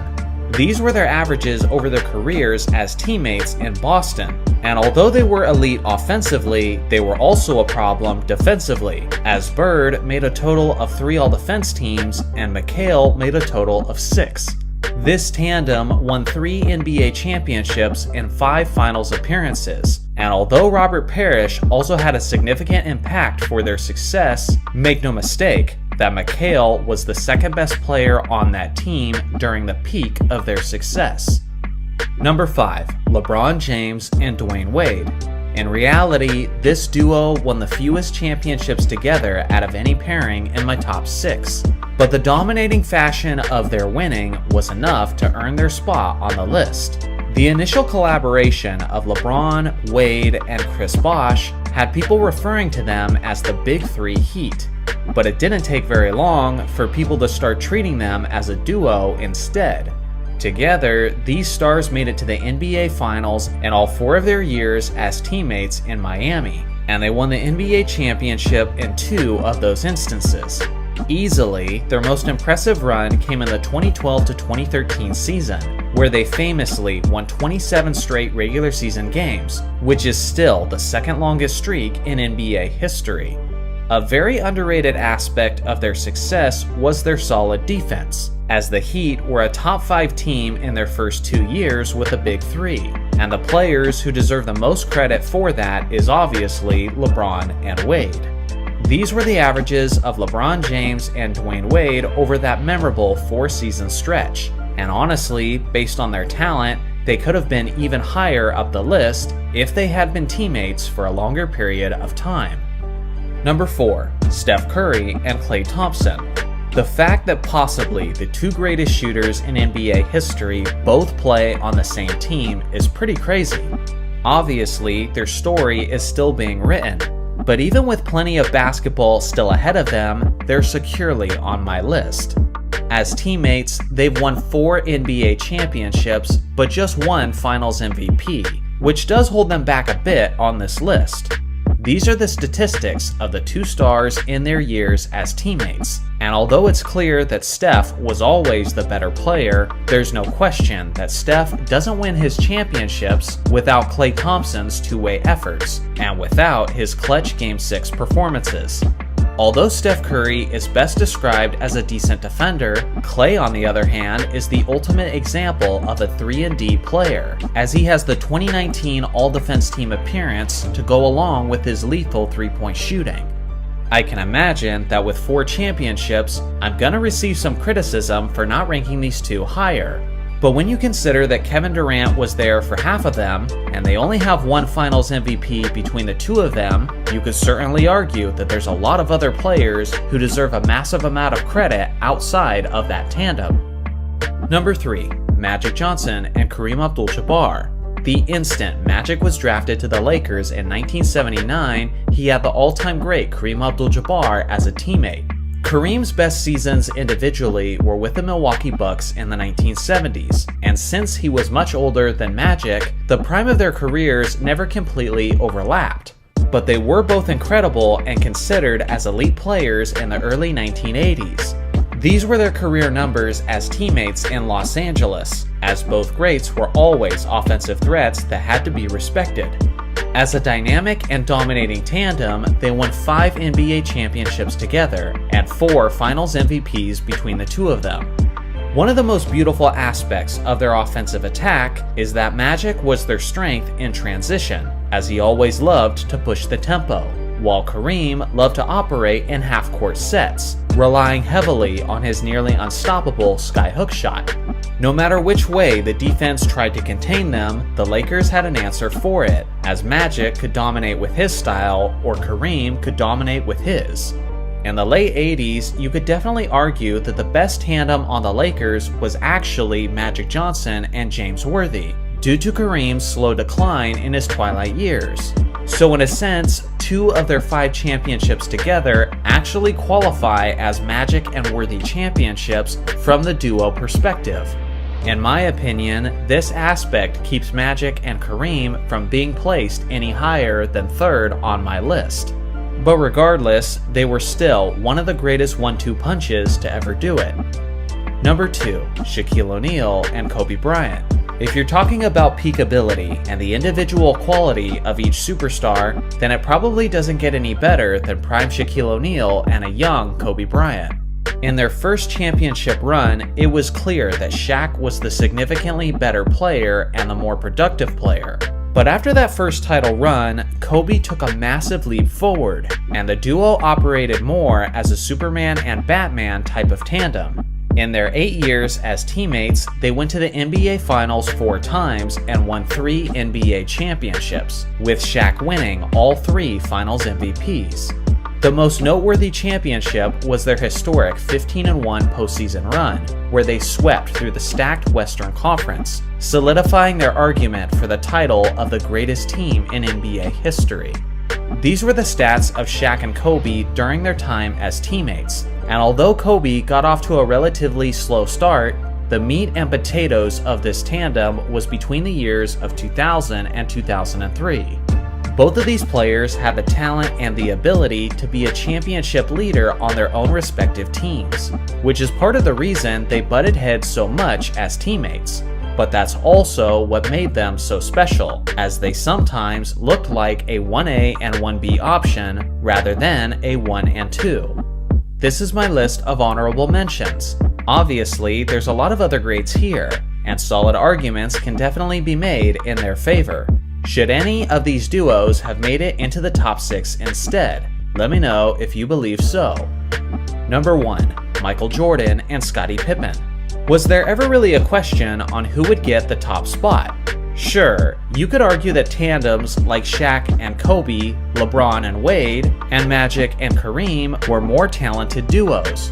But from the perspective of consistency and how the stars complemented one another, it doesn't get any better than Jordan and Pippen. Depending on who you ask, Jordan is possibly the greatest scorer in NBA history. And although Pippen was never a league-leading scorer, he did consistently chip in around 20 points per game, in an era where offense was much harder to come by.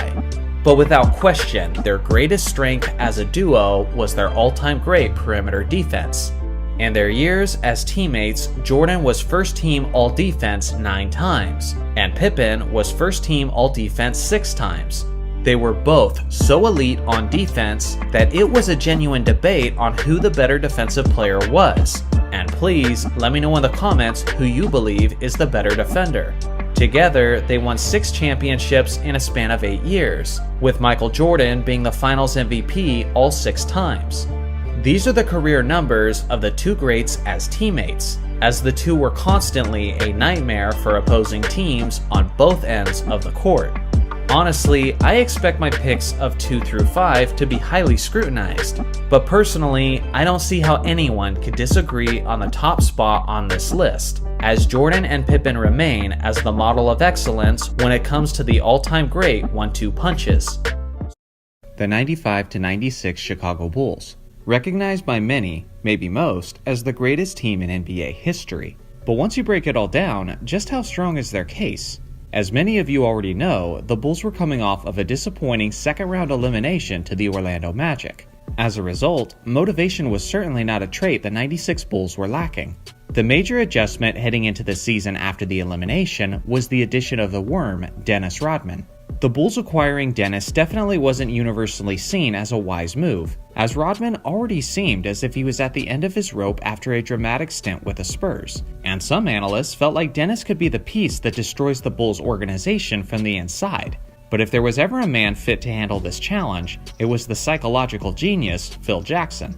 Jackson has been praised over the years for his brilliance in terms of basketball X's and O's. But what makes him stand out in my mind is how he controls and influences players' emotions, the way he can manage egos and build a culture, even amidst a tumultuous storm of conflict and tension throughout the entire organization. So let's get into the roster he would be leading. Starting at the point guard position was the 6'6" Ron Harper. The 32-year-old guard used to be a star in his own right, as he averaged over 20 points per game in his days with the Clippers before joining the Bulls. When people reflect on the Bulls' great defense, of course, they often bring up Jordan, Pippen, and Rodman, but they often overlook Harper, who was a solid on-ball defender, was a large defender by point guard standards, and was often among the league leaders in steals per game. He put up modest numbers in his 23 minutes per game, but his defensive impact and his veteran presence went well beyond the stat sheet.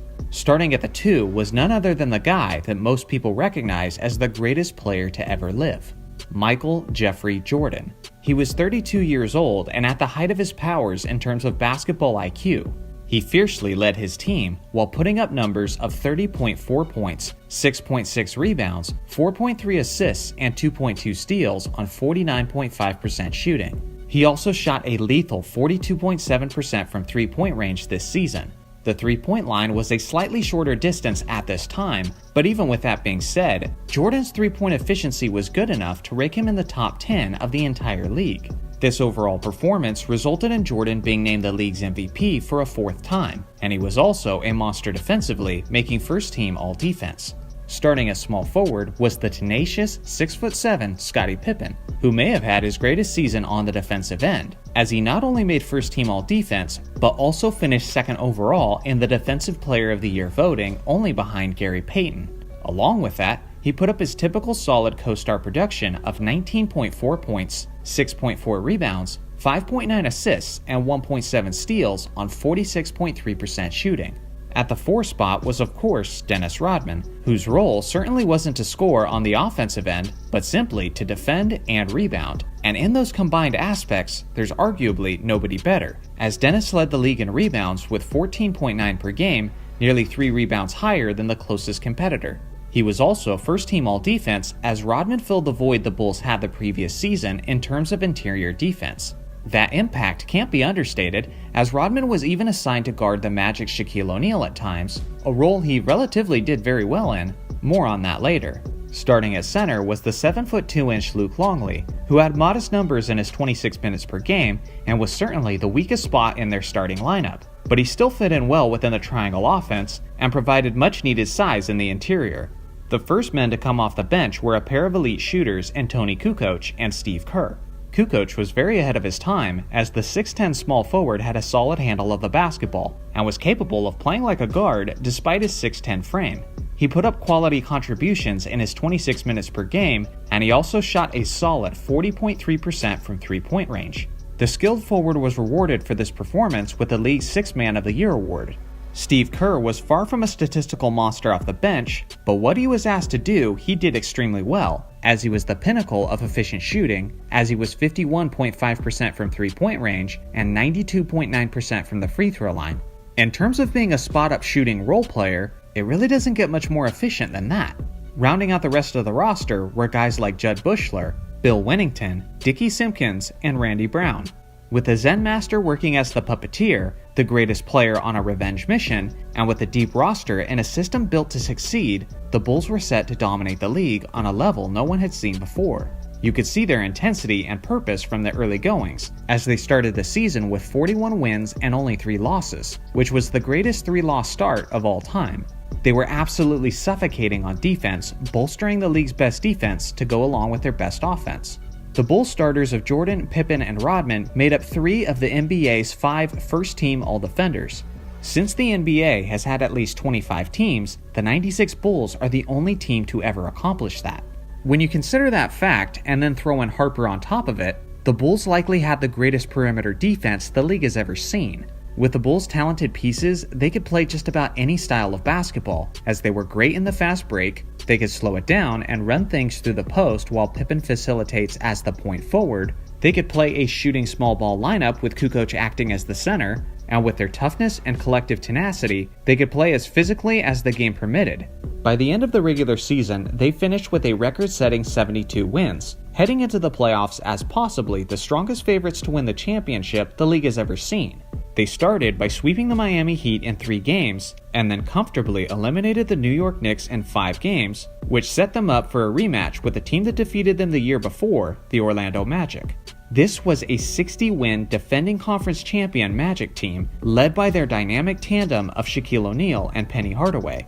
This is not the kind of team that's supposed to get swept out of the Eastern Conference Finals, but that's exactly what Jordan and the Bulls did, charging their way to the NBA Finals.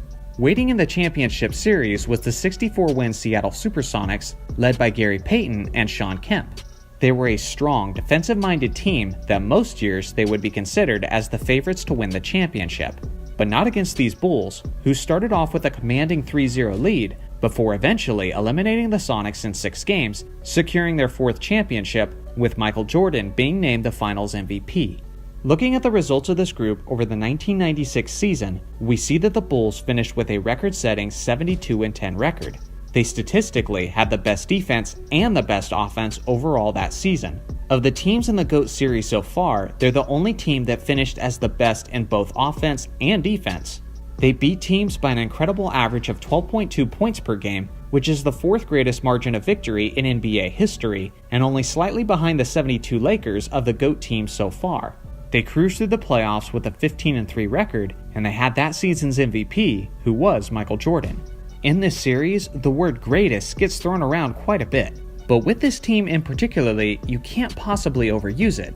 They had possibly the greatest player of all time, the greatest duo of all time, the greatest coach of all time, the greatest perimeter defense of all time, the greatest rebounder of all time, altogether making a pretty solid argument for the title of greatest NBA team of all time. Is this team your GOAT? Is there any team that could beat them in a 7-game series? Would Jordan even let it go 7 games? Let me know in the comments below. I felt like we were in a position to win, and we pushed them to a Game 7 in their building. That's the Scotti migraine game, right? Yeah.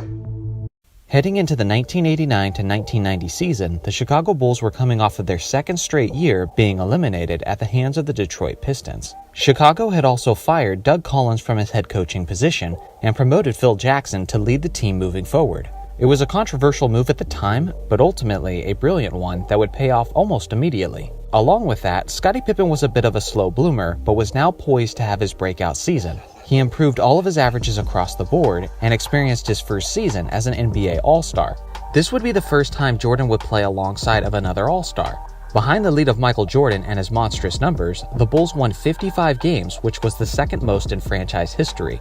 They certainly weren't favorites in the East heading into the postseason, but they had greatly improved, and it was starting to look like they might actually be ready to finally dethrone their rivals, the reigning Detroit Pistons. After getting a gentleman's sweep over the Bucks and 76ers in the first 2 rounds, the Bulls were meeting the Pistons for the 3rd straight year, this time in the Eastern Conference Finals. It was a hotly contested series, but at the end of Game 6, they were tied at 3 games apiece, with the series heading back to Detroit to decide who goes to the NBA Finals, where it was anyone's game. There were 2 major issues for Chicago heading into that 7th game. The first was the absence of their starting point guard, John Paxson. He injured his right ankle in the 3rd quarter of Game 6, and from that point on, his season was done. John was one of the Bulls' best perimeter shooters, and to say the Bulls would miss that aspect of his skill set in Game 7 would be a massive understatement. More on that later. Their second major issue was the well-documented Scottie Pippen migraine. Pippen described his symptoms as seeing double, blurred vision, and numbing pain. Unfortunately, when the game started, Pippen was unable to make a positive impact on either side of the court, shooting only 1 for 10 from the field for a grand total of 2 points, while simultaneously being outproduced by his defensive assignment, Dennis Rodman, who put in 13 points and 9 rebounds on a near-perfect 6 of 7 shooting from the field.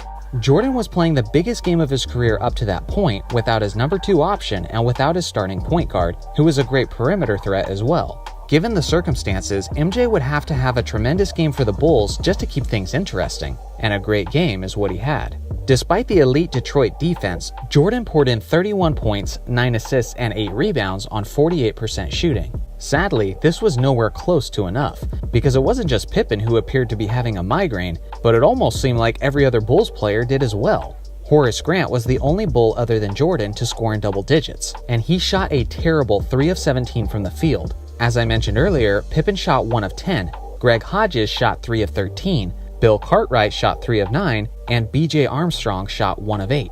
All of the Bulls other than Jordan shot a combined 23.8% from the field. That wasn't just terrible, but collectively, it was one of the worst performances from a supporting cast in playoff history. Watching the game again recently was absolutely brutal. The Chicago role players couldn't hit a perimeter shot to save their life. It's remarkable that Jordan even managed to get 9 assists out of that group, considering the fact that the majority of his teammates' shots were bricks.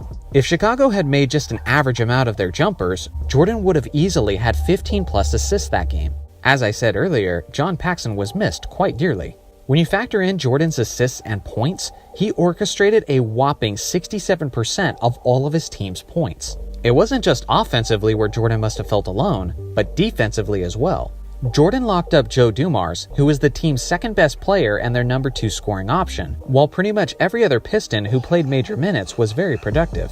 Dumars shot only 2 of 7 from the field and had only 7 points, while Isaiah Thomas had 21, Rodman had 13, Lambeer had 13, Sally had 14, and Mark Aguirre had 15. The Pistons outside of Dumars shot a tremendous 54% from the field. Despite MJ's best efforts, the Pistons were ahead comfortably for most of the second half and ultimately won the game with a score of 93-74. The Pistons then went on to beat the Portland Trail Blazers in the 1990 NBA Finals. It's crazy to look back and see that if the Bulls hadn't had multiple extremely untimely injuries and if Jordan had even just a bit of help, there's a strong likelihood he would have won 7 championship rings instead of 6. This game is one of the huge reasons why I never agreed with the narrative that Jordan started winning championships when he started trusting his teammates. Jordan had plenty of times early in his career where he looked to facilitate and trusted his teammates with the game on the line. He averaged 7 assists over the entirety of the 1990 playoffs, which is extremely high for a shooting guard, especially during that era. In that deciding 7th game specifically, Jordan managed 9 assists with teammates who shot 23%. Despite the fact that that game had a giant magnitude, Jordan frequently kept looking to his teammates even though they kept letting him down. He often relied on them and they still lost. 1 year later, the Bulls as a whole, not just Jordan, came back stronger, healthier, and more prepared. They swept the Pistons in the 91 playoffs and the championships started stacking up from then on. So no, Jordan didn't start winning championships when he started trusting his teammates. Jordan started winning championships when he finally got an adequate supporting cast that's necessary for winning the championship. Let me know in the comments section if you think the Bulls would have won Game 7 if Pippen and Paxson were healthy, or if you think the Pistons would have won regardless just because they're that good of a team. So I'm not gonna lie, I didn't want to make a video about this topic, but then a ton of viewers asked me to respond, and my editor said he wanted to see the response as well. I personally felt that it was so dumb that it wasn't worth my time. But alas, I'm a man of the people and you guys have spoken. Many of you probably aren't aware of this massive trend that started recently on TikTok. I personally don't use TikTok because I value the few brain cells that I already have. But this trend caught on so much that it's now showing up on social media and here on YouTube. Young fans are saying 2 things. One, quote, "We're done with the 90s," implying that the product was so bad that they're not even acknowledging it anymore. And 2, Michael Jordan didn't have a left hand. Yeah, you heard me correctly on that one. Usually, this "we're done with the 90s" trend involves posting some lowlights of that era. This includes bad passes, sloppy handles, poor shot selection, and so on. Most of what I've seen is just plain and simple bad defense. And to that I say, okay, so what? Basketball is an imperfect sport. I don't care who your favorite player is. I promise you that they've had moments where they looked like an amateur. Everyone has highlights and lowlights. There will always be great defense and terrible defense within the league. How it's presented can influence people. But ultimately, a simple highlight or lowlight reel doesn't tell you the whole story. Even a bench-warming role player like Brian Scalabrine has highlight compilations on YouTube. And if you are not a basketball fan and you watch those highlight compilations without proper context, you would think he belongs in the GOAT conversation. Listen. If you're done with the 90s simply because of the lackluster basketball you saw in some agenda-driven lowlights, then let me present to you the evolved defense and athleticism of the modern game. Please enjoy.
So, I guess we're done with the modern game too.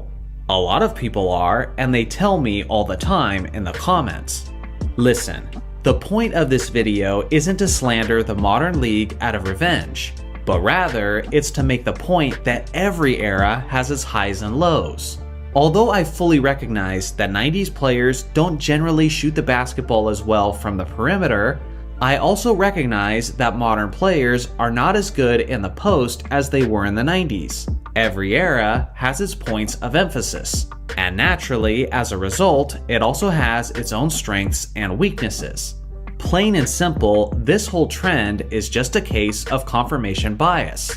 Every player and era has its not so glamorous moments, but certain fans choose to hyper-focus on those moments, because in their minds, the best way to validate their favorite players is to invalidate the competition.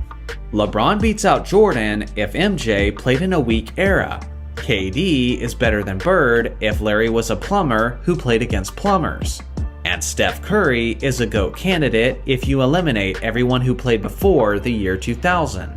So yeah, if you're done with the 90s based on some lowlights, well then you might as well be done with the game of basketball. Now, as far as Jordan not having a left hand, Jordan had one of the greatest layup packages ever, right-handed or left-handed. For me, he's right there with Kyrie Irving for the best layup package of all time. Don't just take my word for it though, let's check the tape. Here's MJ finishing with his left over Hakeem Olajuwon of all people. Here's MJ with a series of left-handed reverse layups. Here's Jordan driving left, dribbling left, finishing left. More driving left, dribbling left, finishing left. And again, and again, and again, and again, and again, and about 1,000 more times after that. Hell, one of Michael Jordan's most iconic plays was him finishing with his left hand. By the way, this was Game 2 of the 1991 NBA Finals, and this was his 13th straight field goal without a miss, and 3 of those 13 shots were with his left.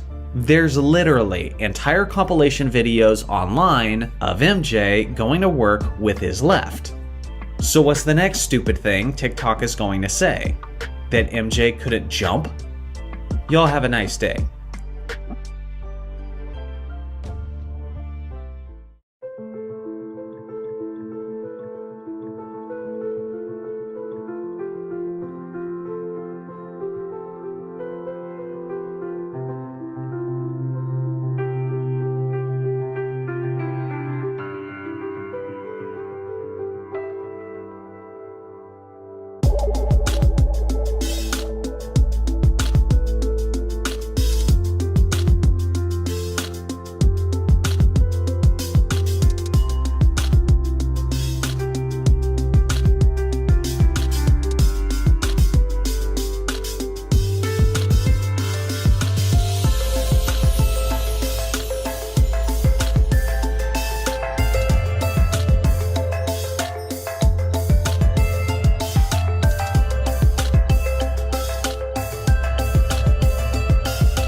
Michael Jordan is famous for excelling in the NBA playoffs, and has had some truly iconic moments on the game's biggest stage. With that being said, Jordan's best playoff series of his entire career is something that is almost never discussed or considered. If you go back and you watch this series as a whole, you'll see that MJ basically played perfect basketball in nearly every aspect of the game, while carrying his squad in instances where they needed him to. It took place in 1990 in the second round of the Eastern Conference playoffs. This was before the Bulls had won their first championship, and it was the first season of Phil Jackson's head coaching career. The Bulls were the third seed and the 76ers were the second seed. Philadelphia's roster was extremely strong at the top, as they had that season's MVP runner-up Charles Barkley, who put up some truly goofy averages along the course of the regular season. Beside him was the all-star caliber two-guard Hersey Hawkins, who finished 5th overall for the Most Improved Player award while averaging nearly 19 points per game. One of the biggest difference makers that season, though, was the enforcer that they had acquired in the offseason, the 6'10" NBA champion Rick Mahorn. He was coming off of a stint with a bad boy Detroit Pistons, who were the long-lasting rival of Michael Jordan. Mahorn was famous for being one of the biggest punishers to Jordan whenever he got to the painted area. Now, Jordan had to deal with this tremendous obstacle in Philadelphia. On top of that, Mahorn had made the NBA's second all-defense team that season, so he wasn't just a problem for MJ, but for the entire league. Obviously, the Bulls had their typical rotation, as MJ had just finished third in the MVP voting, and Scottie Pippen had just experienced his first season as an NBA All-Star. Both teams knew they were in for a dogfight, as they had split the regular season series at 2 games apiece. Now, a couple things that the 76ers had was attitude and physicality, and they were confident in both of those traits heading into this series. Prior to the series tipping off, Rick Mahorn and Charles Barkley were very vocal about the fact that they were going to establish a quote no layup rule, and said that they would punish Jordan whenever he got to the painted area. Clearly, Mahorn was instilling some of that Detroit culture into his new team. Containing MJ wouldn't be an easy task, as he was extremely hot coming off of their first round victory over the Milwaukee Bucks. When Game 1 began, Philly had no answers for MJ whatsoever, as he dropped 39 points, 5 rebounds, 6 assists, 5 steals, and 2 blocks on 60% true shooting. He was going to have to continue having performances like that because Charles Barkley was having his own monster series, as he dropped 30 points and 20 rebounds in Game 1. Ultimately, Jordan and the Bulls were too much in the first game, sealing the victory with a final score of 96-85. Philly was convinced that they had to be even more brutal in Game 2. Jordan was once again on fire through 2.5 quarters of Game 2. Towards the end of the third, Mahorn was ready to send a message, and absolutely leveled MJ as he was attacking the basket. This took the intensity of the series to even greater heights, but after the commotion died down, MJ went right back to fearlessly attacking the rim, and was scoring from all areas of the court. Jordan finished Game 2 with 45 points, 8 rebounds, 7 assists, and 3 steals on 57% true shooting.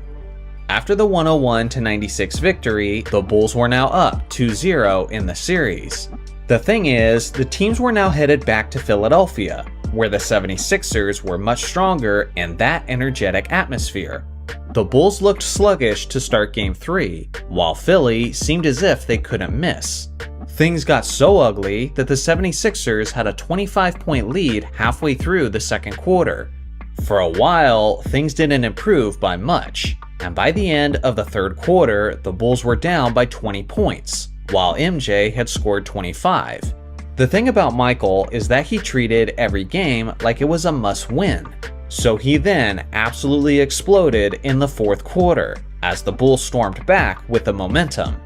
Not only was MJ leading the rally, but he was doing it from distance, and eventually, he hit this clutch three-pointer to cut the lead to 3 with just about a minute remaining. Ultimately, Chicago fell just short, as the Sixers won the game with a final score of 118 to 112. MJ scored 24 of his 49 points in the fourth quarter alone, and he also had 5 rebounds, 5 assists, and 4 steals on 64.5 true shooting. The 76ers were now heading into Game 4 looking to tie up the series on their home court, and seemingly their job was about to get a lot easier. Tragically, Scottie Pippen's father had just passed away prior to the tip-off of the fourth game, and due to this, Scottie was going to miss that contest. Now the Bulls were short-handed, both offensively and defensively, and heading into that evening, basically everyone was expecting the 76ers to take full advantage, but the guy on the other side of the court always believed he can win, and he was ready to play like it. As expected, Philly came out of the gate strong, but Jordan was controlling all aspects of the game for his Bulls, as he was scoring or facilitating on nearly every play. It's now late in the third quarter, and the Bulls are down by double digits. Knowing that Michael Jordan was the only serious threat, Mahorn decided to send a message again and hammered Michael as he was attacking the basket. MJ was completely unfazed though, and continued his aggressive play, immediately attacking the basket soon after. If anything, the hard foul only made Jordan more motivated. Once again, MJ erupted in the fourth quarter, closing the gap and eventually taking the lead, as he dropped 18 points in the final 12 minutes. The momentum was theirs, and despite the absence of Scottie Pippen, MJ somehow carried the Bulls to victory and a 3-1 lead in the series. On the night, he had 45 points, 11 assists, 6 rebounds, 2 steals, and 2 blocks on 61% true shooting, in what was one of the most heroic playoff performances of all time. With Pippen now returning to the roster, and with the series now traveling back to Chicago, it seemed as if the series was already over. In Game 5, the Bulls completely dominated in front of their home crowd, closing out the series with a final score of 117 to 99. And it's worth mentioning that Scottie Pippen had an incredible performance in his first game after his father's passing, as he dropped 29, 6, and 3 on 13 of 17 shooting. MJ was simply MJ, as he dropped 37 points, 9 rebounds, 8 assists, and 6 steals on 65% shooting from the field. Over the 5-game series as a whole, Michael averaged 43 points, 7 rebounds, 7 assists, 4 steals, and 1.2 blocks on absurd efficiency splits. Again, I believe this is the most flawless basketball that MJ has ever played in an entire playoff series. Yet for some reason, very few people ever talk about it. It's a narrative we've heard over and over again, often from people who want to diminish Jordan's legacy. The claim is that Michael Jordan dominated a weak era. He didn't start winning until Magic got HIV, until Bird retired because of back problems, and until the Pistons run was done.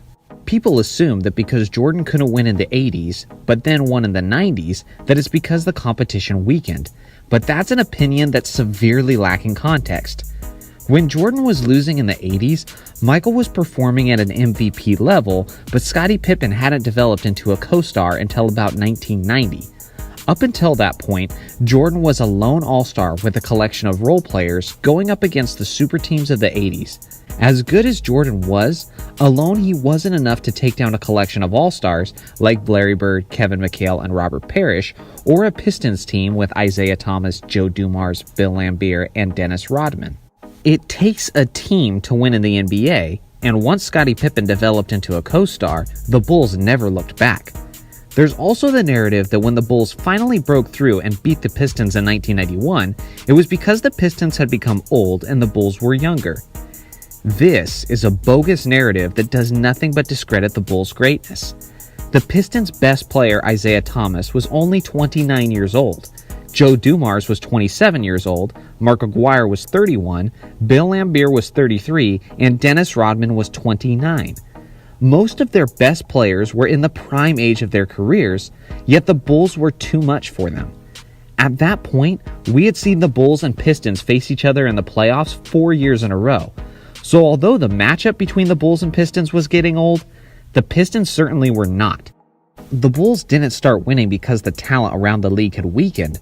They won because a prime Jordan got some much-needed help that the other stars like Thomas and Bird had been enjoying throughout the 1980s.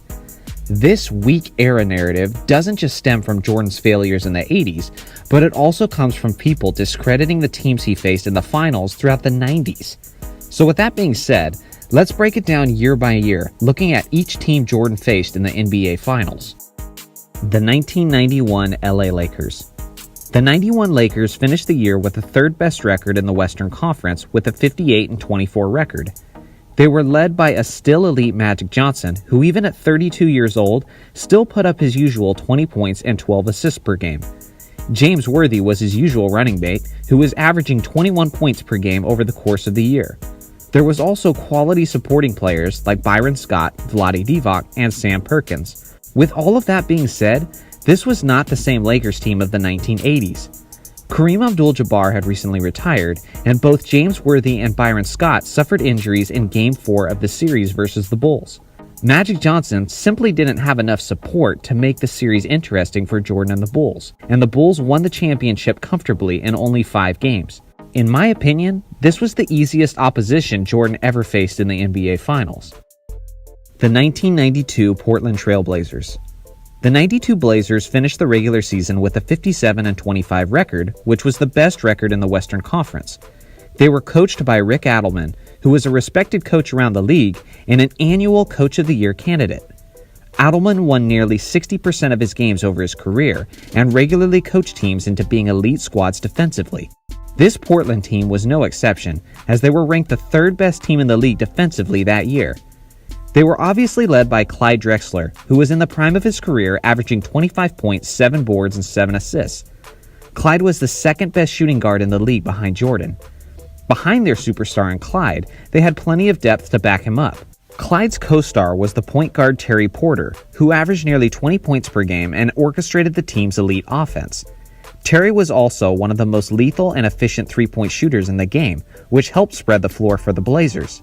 At small forward, they had the 29-year-old Jerome Kersey, who just 2 years prior was averaging 20 points per game of his own. They also had Buck Williams at power forward, who was a walking double-double.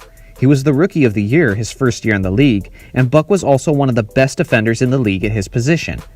Buck made 4 all-defense teams and was a 3-time NBA All-Star. On top of all of that, they had other quality and veteran players with experience, like the scrappy Danny Ainge, Clifford Robertson, and Kevin Duckworth, and each of those guys had made All-Star appearances in their careers. The Deep Blazers had a total of 6 players who averaged double-digit scoring that year, compared to the Bulls, who only had 3 players, Jordan, Pippen, and Horace Grant. So I think you get the point. This Blazers squad was absolutely loaded with talent, and although many of the names on that team have since been forgotten, it would have been absolutely ludicrous in 1992 if you had said their team was weak. The 1993 Phoenix Suns. The 93 Suns had finished the NBA season with a 62-20 record, which was the best record in the entire NBA. Not only did they have the best record in the league and the league's top-rated offense, but they also had the league MVP. Charles Barkley was one of the greatest players in NBA history, who was just 29 years old and coming off of a season where he averaged 25 points, 12 rebounds, and 5 assists. Helping Barkley was an elite 26-year-old point guard Kevin Johnson, who was a 3-time All-Star and had been on 5 All-NBA teams. Kevin Johnson, the energy and effort behind the Suns season, and had averaged 18 points and 9 assists that year. On this year's Suns was also the recently acquired Danny Ainge, who crossed paths with Jordan a lot in the playoffs. They also had Dan Marley, who was one of the best wing defenders in the NBA at this time, and was also an elite three-point shooter who was chipping in 17 points per game that season. Add in quality veteran scorers like Tom Chambers and Cedric Ceballos, and what you have is one of the greatest teams ever to fail to win a championship. I'm telling you guys, this Phoenix team was incredible. They had absolutely everything, but it just wasn't meant to be. The Bulls were clicking at the right time, and Jordan had arguably the greatest final series of any player ever, as he averaged an incredible 41 points, 8.5 rebounds, and 6.3 assists over a hard-fought 6-game series. The 1996 Seattle Supersonics. This Sonics team was another nasty one. The 96 Sonics finished their season with a 64-18 record, which was the best record in the Western Conference, but was still overshadowed by the Bulls' 72-10 record. They were coached by a Coach of the Year winner, George Karl, and with the exception of Jordan's Bulls, the Sonics had the best defense in the league that season.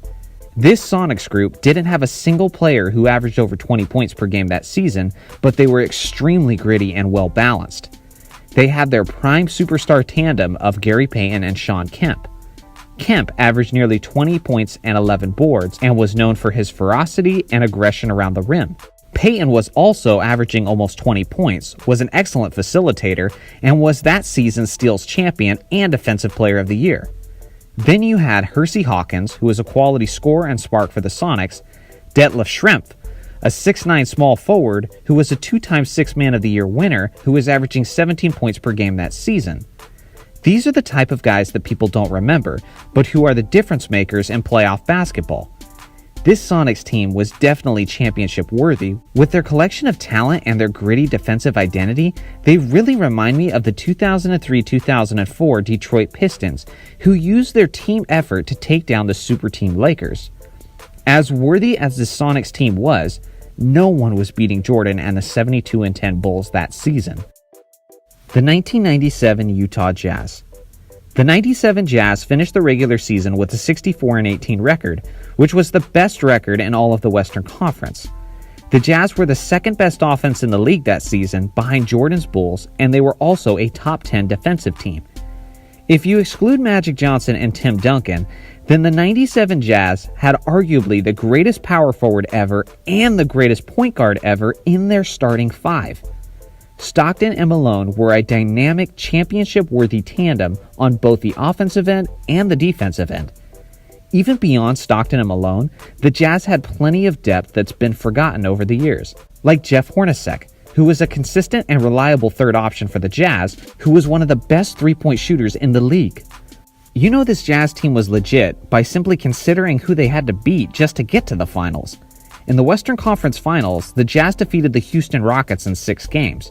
A Rockets super team stacked with Hakeem Olajuwon, Charles Barkley, and Clyde Drexler leading the way. This Jazz team earned their stripes, but the Bulls handled them comfortably in 6 games. The 1998 Utah Jazz. The 98 Jazz had relatively the same strong roster and finished the regular season with the best offense in the league and a 62-20 record. The most significant thing that changed since the previous season was that the Bulls had weakened. Jordan was 35 years old, Rodman was 37 years old, and Pippen was 32 and had missed nearly half of the season due to his laboring back problems. Yet despite all of those disadvantages, Jordan still led the Bulls to win in 6 games over the Jazz for their second straight season. In that final series, Jordan quite literally carried the Bulls as he averaged 33.5 points of the Bulls' 88 points per game that series. Now that I've recapped each finals team Jordan faced in the 90s, I want to make my closing point about generational talent. It's easy for the casual NBA fan to look at Jordan's competition of the 90s and criticize it because people simply don't remember the talent or weren't even watching at the time, so they don't truly know how talented those teams were. People won't remember the overall talent of teams, and it becomes just about the stars. The young casuals will say things like, "So Jordan and Pippen beat Barkley in the finals, big deal. What else did Barkley have?" A lot, actually. Heck, sometimes it's not even the solid role players who get forgotten, but sometimes it's even the star players themselves. A perfect example of a modern player who could eventually be forgotten is Paul George. Sure, he puts up great numbers, but in 2 to 3 decades, people won't be talking about this guy. How do I know this? Because I've already seen it with guys like Adrian Dantley, Sidney Moncrief, Clyde Drexler, and Alex English. These were guys who averaged 25 to 30 points per game and carried their franchises year in and year out. But into the future, people generally don't talk about the greats who didn't win championships. So again, with that in mind, it's easy to see why people diminish Jordan's competition in the 90s, because when Jordan was playing in the 90s, he was the only one winning. And those are the ones we remember. No matter how you try and spin it, the reality is that Michael Jordan led a Bulls team that dominated an era of legitimate and fierce competition that many people just simply don't remember or just never knew. In the 1980s, the NBA was very, very different. The game was much more physical, and a lot of the plays that are now called technical and flagrant fouls were just routine plays back then. The culture amongst the players was also incredibly different. Trash talking was at its peak, and players from different teams legitimately hated each other. Players were not going on cruise ships together or would ever be caught dead on a banana boat together. The off-season focus was on destroying one another and definitely not scheming to join forces. The competition was incredibly fierce, and there was no shortage of both personal and team rivalries. One of the most iconic teams of the 80s were the Detroit Pistons. The 1980s were physical days of basketball, but the Pistons took that to another level entirely.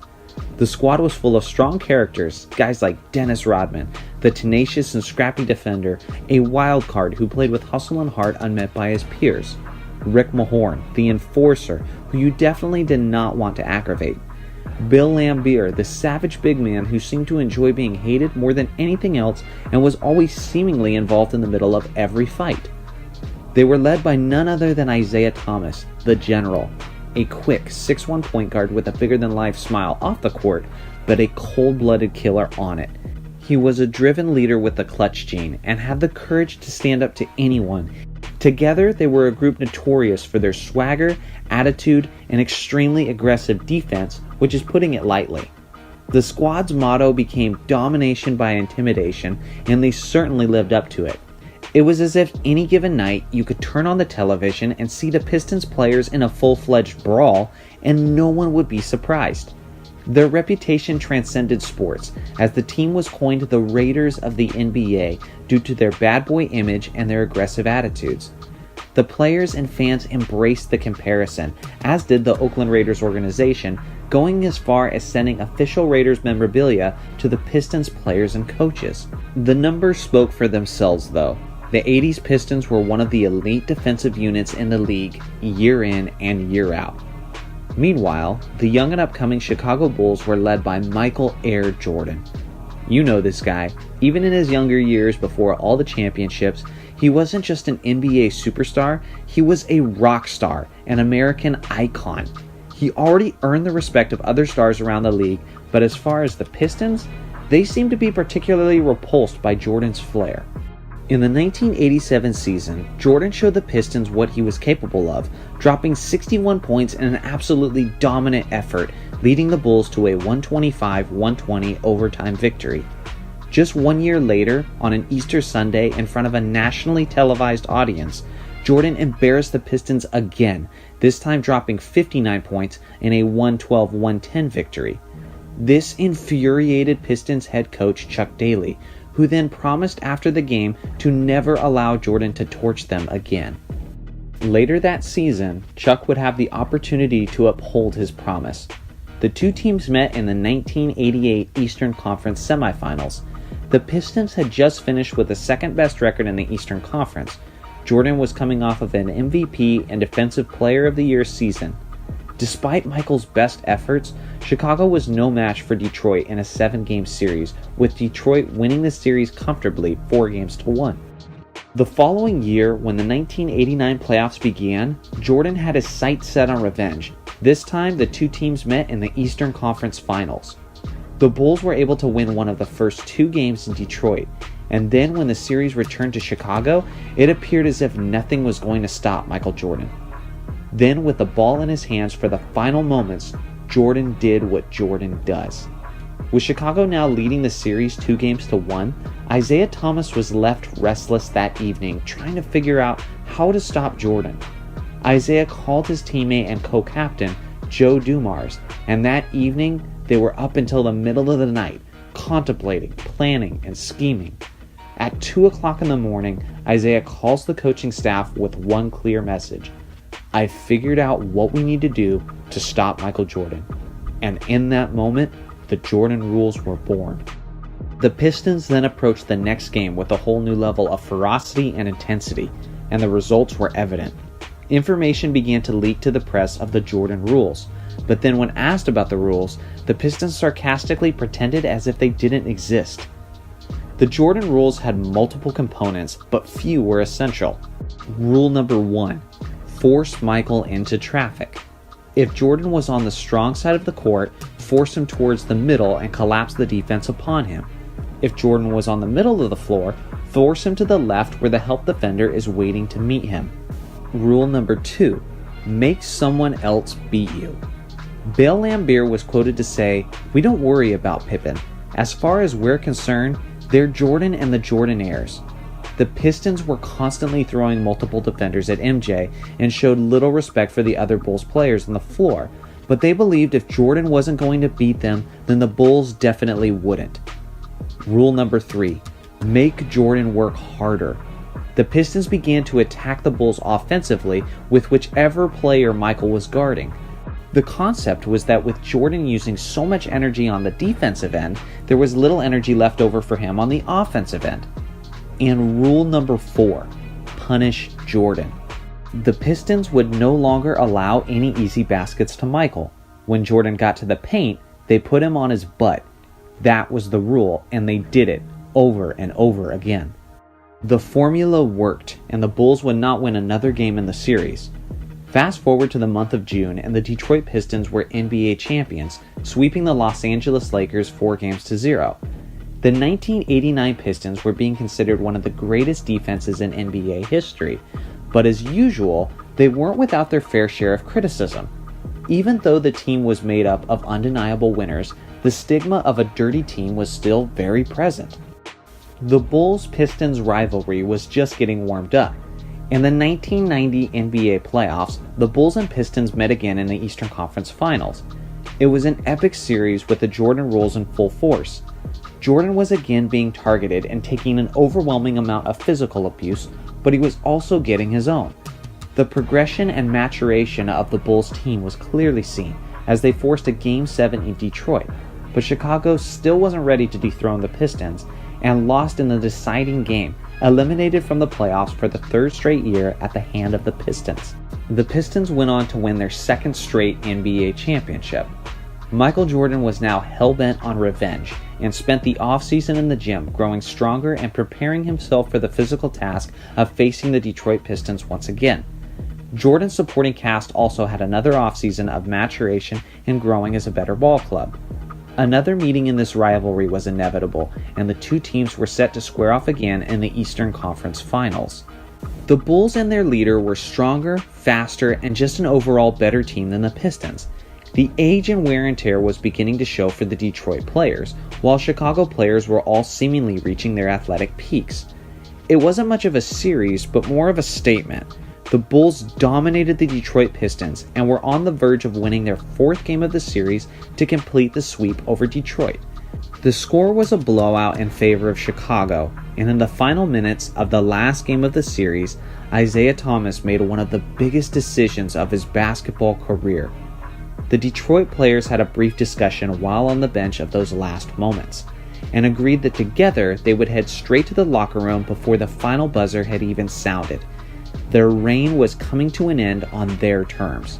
With 7.9 seconds left, the Detroit Pistons left their bench, walking to the locker room while awkwardly passing by the Bulls bench, refusing to shake the victors' hands or even make eye contact with them.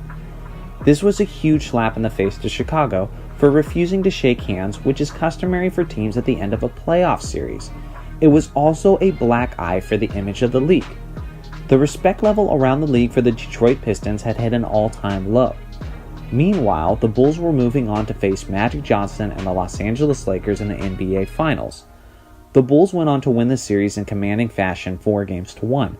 Michael Jordan was now an NBA champion and on top of the basketball world. Summer of 1991, just days after the NBA Finals had come to a close, the official selection committee for the USA's Olympic basketball team were making their selections as to which NBA players would be representing their country for the 1992 Summer Olympics in Barcelona. This was a huge deal. It was the first time in history that NBA players would be representing the USA in the Summer Olympics. The timing could not have possibly been any worse for Isaiah Thomas. The committee selected Michael Jordan, Magic Johnson, Larry Bird, Scottie Pippen, Clyde Drexler, Charles Barkley, David Robinson, Chris Mullin, Patrick Ewing, Karl Malone, John Stockton, and the college phenom Christian Laettner. This team went on to be famously known as the Dream Team, arguably the greatest basketball team ever assembled. Missing from the roster was future Hall of Fame point guard and captain of the recent two-time champion Pistons, Isaiah Thomas.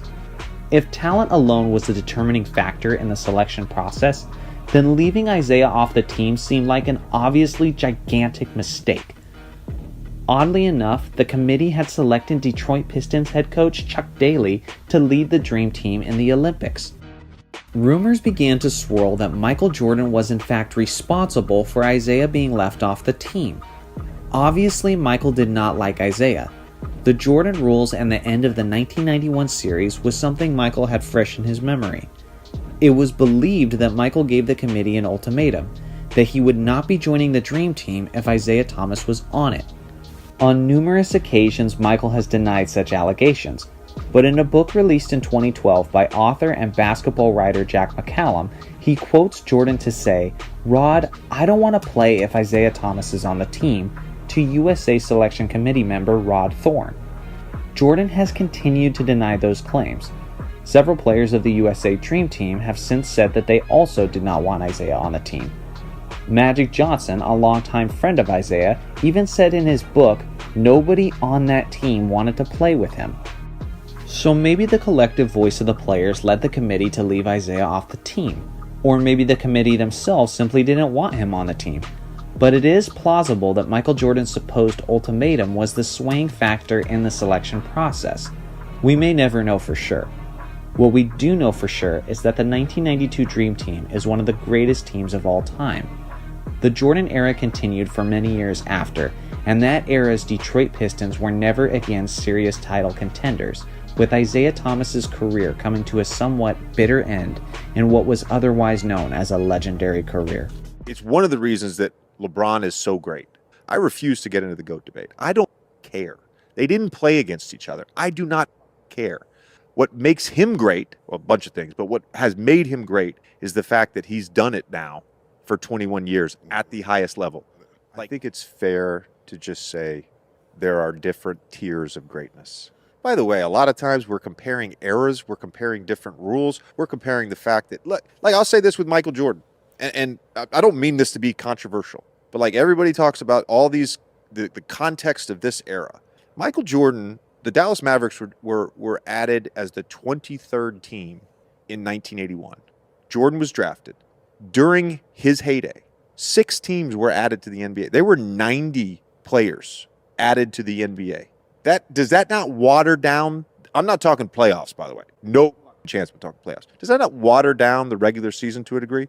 You lived it, right? You played against some of those teams. You played against the Bobcats. If we add 2 teams in 2 or 3 years, we get a Vegas franchise or a Seattle franchise, you're not telling me that the league for a little bit is going to be a little watered down? Maybe a little bit.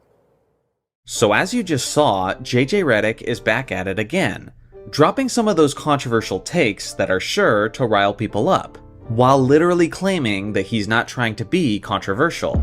In this one clip, he mentioned that he doesn't care about the GOAT conversation at all, and then he immediately followed it up by taking a shot specifically at Jordan's era. As for myself personally, I no longer get frustrated with JJ's takes about old school eras, because to be completely honest, the shade is kind of expected at this point. After starting a podcast with LeBron James, and after the rumors swirling about the Lakers head coaching spot, it doesn't surprise me in the slightest that JJ is saying things that supports his friend and his fellow podcaster. But the question is, with all of that being said, does the man have a point? Was the 90s actually a watered down era? And is that a legitimate criticism when looking at the GOAT debate? Today, I'll do my best to answer that, as I explain the details of how the expansion worked. Starting things off, let's look at the basics of how the league expanded. At the end of the 1987 to 1988 NBA season, there were 23 teams in the league. With the popularity of the game reaching record heights, the league office desired to expand their product and bring more NBA teams to more cities, which would naturally and dramatically increase revenue over time. Between the 88 to 89 season and the 95 to 96 season, the league added 6 more teams, which increased the total number of franchises to 29. Those teams were the Miami Heat and the Charlotte Hornets in 1988, the Minnesota Timberwolves and the Orlando Magic in 1989, and the Toronto Raptors and the Vancouver Grizzlies in 1995. Now here's the thing, most people don't even understand how these teams were formulated.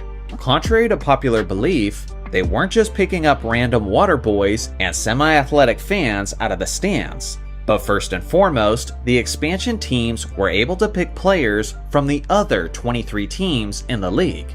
But obviously, they couldn't just pick any players that they wanted. Otherwise, an expansion team would become an overpowered super team in their first season.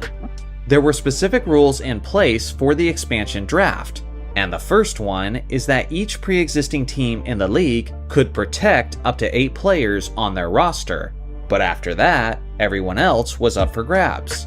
The second major rule was that each team in the league would only give up 1 player in order to form the 2 expansion teams.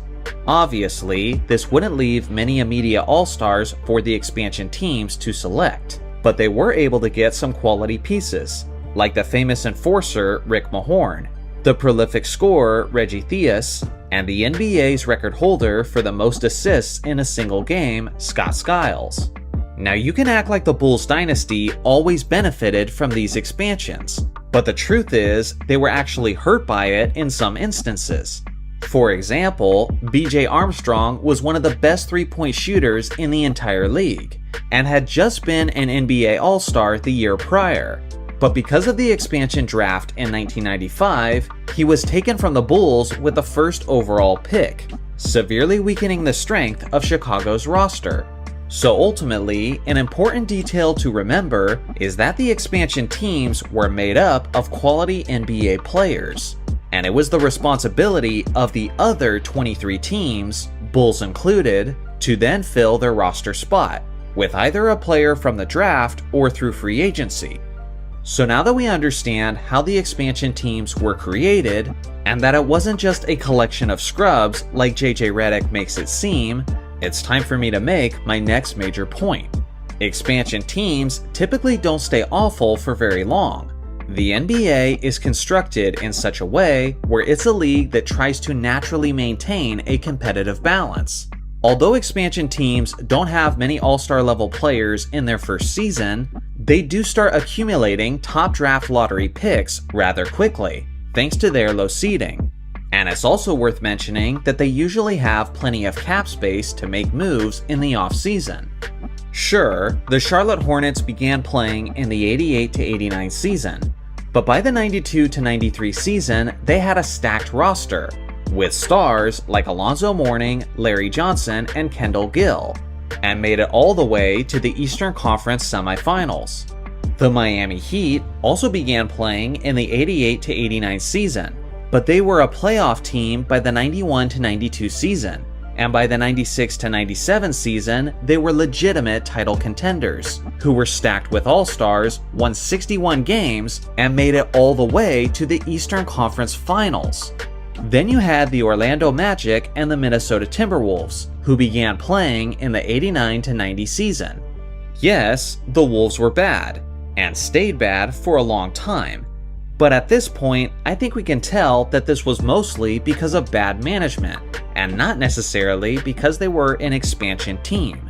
The Orlando Magic were able to get guys like Shaquille O'Neal and Penny Hardaway because of their low seeding, and by 1994, they were legitimate title contenders.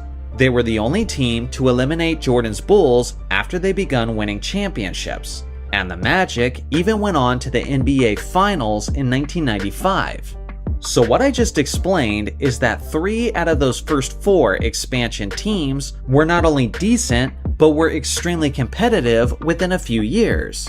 Before the Bulls even started their second three-peat, 3 out of those 4 teams were legitimate obstacles for Chicago. Now for the last two expansion teams, you have the Toronto Raptors and the Vancouver Grizzlies, who began playing basketball in the 95-96 season.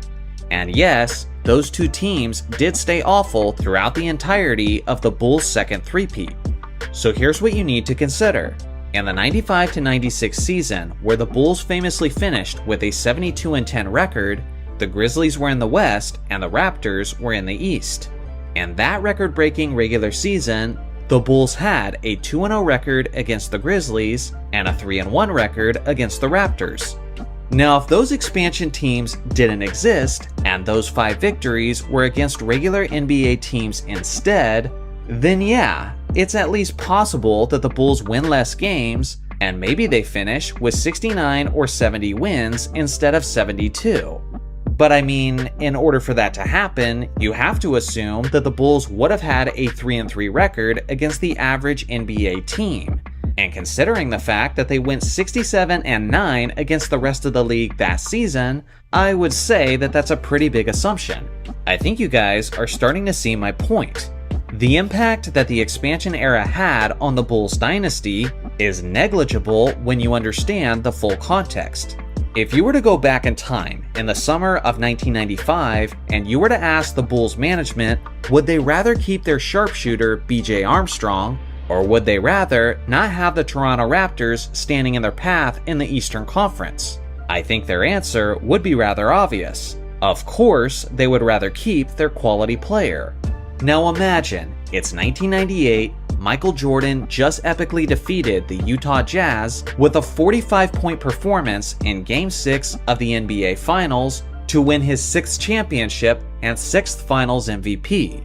And in an interview, you get to tell MJ to his face that he's not the greatest player of all time because the Toronto Raptors and the Vancouver Grizzlies exist. Yeah. Someone needs to tell JJ Redick that that's as ridiculous as it sounds. When it comes to basketball eras, we love to get the opinions of current or former great players. All it takes is one NBA legend to say something that goes against the predominant consensus among the basketball community, and now suddenly, his take has gone viral, as it simultaneously sparks many debates within basketball circles. Sometimes, the player didn't even have to be great, he just had to be a player. And for some reason, many people treat what that player said as gospel, even though there's many other players who claim the exact opposite. To a certain extent, I get it. Why would you want to ask anyone a question other than the person who's seemingly the most qualified individual? If I'm having problems with my toilet, I don't ask the opinion of an accountant, I ask the opinion of a plumber. Similarly, if I have a question about car problems, I don't ask the opinion of a psychologist, I ask the opinion of a mechanic. So naturally, people apply this same logic to sports. If you have a basketball question, you don't ask the fan with a regular job, you ask the basketball player. With this being the case, inevitably, whenever I have an opinion that goes against the opinion of a pro basketball player, some guy in the comments always has to come in with a triggered comment. Do you really think we should trust your opinion over an NBA legend? Yes. It's not that I think that I'm the ultimate authority on basketball takes. Absolutely not. But I think a lot of you viewers would have better and more trustworthy takes than many of these NBA legends. Why? Because there's no group who are more biased with their basketball takes than NBA legends talking about other NBA legends. This has been proven to be the case over and over again. Honestly, it makes sense that it would be this way. Just think about it. Me and you may love the game of basketball, but it doesn't necessarily define everything about us. We still go to an unrelated workspace, or school, or different hobbies. For the general basketball fan, in many ways, there's more to life than simply basketball. But this isn't really the case for the pro player. Basketball is their career. It's what pays for their home, it's how they feed their family, it's who they're associated with, it dictated who their friends were and who their enemies were, it defines their reputation, their legacy, and how they'll be remembered. When you consider all of these aspects, then it's no wonder why the player is more biased and more emotionally involved in the discussion than just about anyone else. Time to bring up some examples. Recently, NBA legend Dennis Rodman said that Larry Bird wouldn't be able to play in the modern NBA, and that he would instead be playing in Europe. Many people reacted strongly to this. Larry Bird fans went on a tirade, and younger fans tried to use this as evidence that the game is significantly better today. Now, as for my reaction, I wasn't surprised in the slightest, and I kinda just shrugged my shoulders. Remember, this is the same Dennis Rodman who said Larry Bird wasn't as good as advertised, and back in the 80s, he said that because Larry Bird was white, he was getting more praise than he would typically get. You have to understand, these guys were fierce competitors who hated each other. Night after night, they were at each other's throats, battling for supremacy over the Eastern Conference. Obviously, they didn't like each other.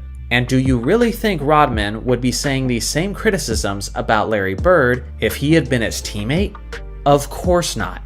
Let's look at another couple players from that same era.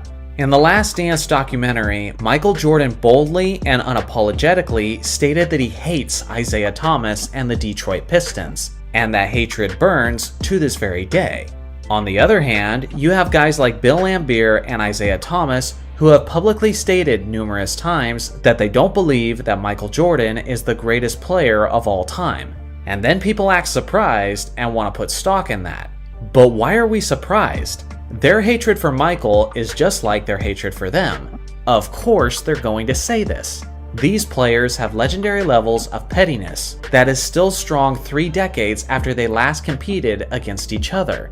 Another player who played on those Pistons was Dennis Rodman, but this is what he had to say about Jordan's GOAT status. Michael is the greatest player ever. If Michael played in this era, he'll average 50. He averaged 50 points. I don't know why you guys discuss the GOAT. Why you discuss the GOAT? I agree. So let me get this straight.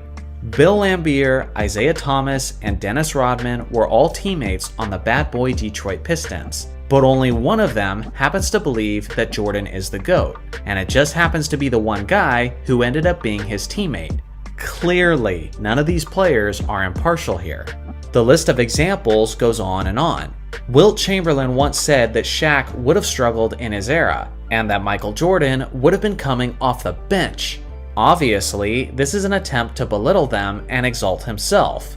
Scotti Pippen often doesn't back Jordan's GOAT status like Dennis Rodman does. But unlike Pippen, Jordan and Rodman still have a tremendous brotherly love for one another. So again, why are we surprised? Why do we act like these claims are worth putting stock in? I know he's not a basketball player, but how about Skip Bayless? Anytime he opens his mouth about LeBron, it has to be taken with a major grain of salt. This man built his entire career, popularity, and income off of dissing LeBron. You think he's suddenly gonna stop? You, the viewer, have to come to these conclusions yourself, because you certainly can't trust these guys to do it objectively for you. Now, of course, just like some fans, some athletes can put their biases aside and give a truly honest take. But let's be real here. Those rare cases are few and far between. Just like with anything, these influences always need to be considered before you absorb something as gospel. I don't care if you're a scholar, a teacher, a doctor, a scientist, a pastor, a YouTuber, an athlete, or a basketball player. Not every person, but every kind of person is capable of being disingenuous. You always have to ask yourself, who pays them? What do they believe? Where do their allegiances lie? And what do they have to gain based on what they're telling us? When it comes to this video, I don't care if you're a LeBron guy, a Jordan guy, a Kobe guy, or even a nasty Celtics fan. Personally, I'm just trying to make money by posting videos on YouTube, and I'm just telling you to think critically when basketball players tell you how to observe the game. Because my belief is that if we can't have an honest conversation about the game of basketball, then it's not a conversation worth having. So on my channel, I'm closing in on 200,000 subscribers, which means that I'm getting my video ready to answer 200 questions from my subscribers. One of the questions that I received over and over again is which team was the greatest basketball team of all time if every player on the roster was in their prime. Seeing that this was a really fun question and that I really needed time to flesh out my thoughts, I figured I'd give this one its own individual video. So these are the top 16 teams in NBA history, in my opinion, if all the players involved were in their prime. The reason I picked 16 is pretty simple, because at some point I might like to run a playoff simulation in NBA 2K. Let me know and me and my editor will get it ready. Starting off with number 16, the 06 to 07 Miami Heat. The hypothetical starting lineup would be Gary Payton, who was a Defensive Player of the Year winner and a 20 points per game scorer in his prime. You have Dwayne Wade, who was a great defensive player as well and a 30 points per game scorer.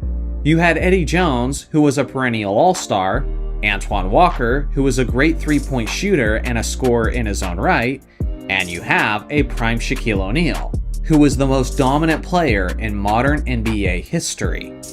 Some of the noteworthy players who would be coming off the bench would be Alonzo Mourning, who was an elite two-way player in his own right, and Jason Williams, who was a solid playmaker and a highlight machine. Number 15, the 2021 to 2022 Los Angeles Lakers.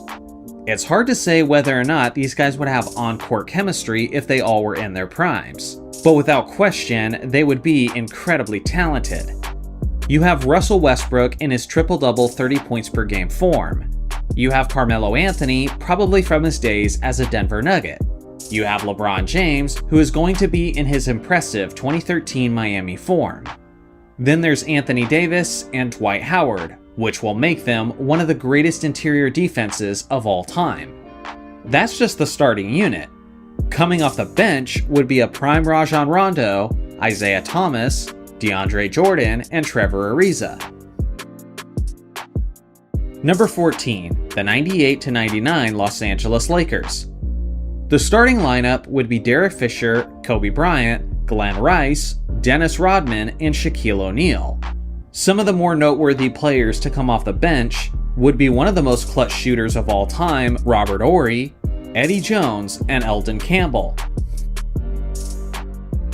Number 13, the 1979 to 1980 Boston Celtics. The starting lineup would be Nate Tiny Archibald, Pistol Pete Maravich, Cedric Cornbread Maxwell, Larry Bird, and Dave Cowens.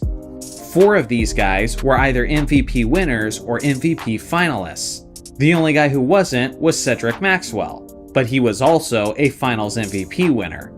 One of the more noteworthy players to come off the bench would be ML Carr. Number 12, the 2012 to 2013 Los Angeles Lakers. At that point in time, Steve Nash was nowhere close to his prime, as he was approaching the age of 40 and was having plenty of back problems. But this time, he'd be the floor general in his peak form. Alongside of him would be a peak Kobe Bryant, Ron Artest in his Defensive Player of the Year form in Indiana, and Dwight Howard, who would be just as good as he was in Orlando well before the back surgery. One of the more noteworthy players to come off the bench would be Anton Jamison, who was one of the best scorers in the league during the early 2000s. Number 11, the 1985 to 1986 Boston Celtics. The starting lineup would be Danny Ainge, Dennis Johnson, Larry Bird, Kevin McHale, and instead of Robert Parrish, it would be a prime Bill Walton. It's also worth considering that Dennis Johnson gets a significant boost as he would be in his Finals MVP form from his Seattle Supersonics days. Robert Parrish is obviously the one coming off the bench, as he was a great defensive player and a 20 points per game scorer. Number 10, the 17 to 18 Cleveland Cavaliers. Starting at point guard would be Derrick Rose, who would be in his young MVP form. Then you have Dwayne Wade, LeBron James, and Kevin Love. And people forget that Love was one of the league's top scorers and the game's top rebounder while he was in Minnesota. Tristan Thompson finishes out the starting 5. Some of the noteworthy players to come off the bench would be Kyle Korver and J.R. Smith. Number 9, the 1971 to 1972 Los Angeles Lakers. This is the team that famously won an NBA record 33 straight regular season games, and won 69 games in total before they went on to win the NBA championship. With that being said, most of the players involved were not in their prime, Jerry West was as good as ever, and so was Gil Goodrich. But at the 3 spot, this was the final season of Elgin Baylor's career, and he didn't even make it through the first half of the regular season.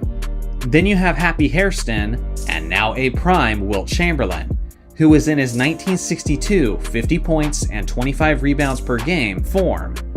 One of the noteworthy players to come off the bench was Jim McMillan.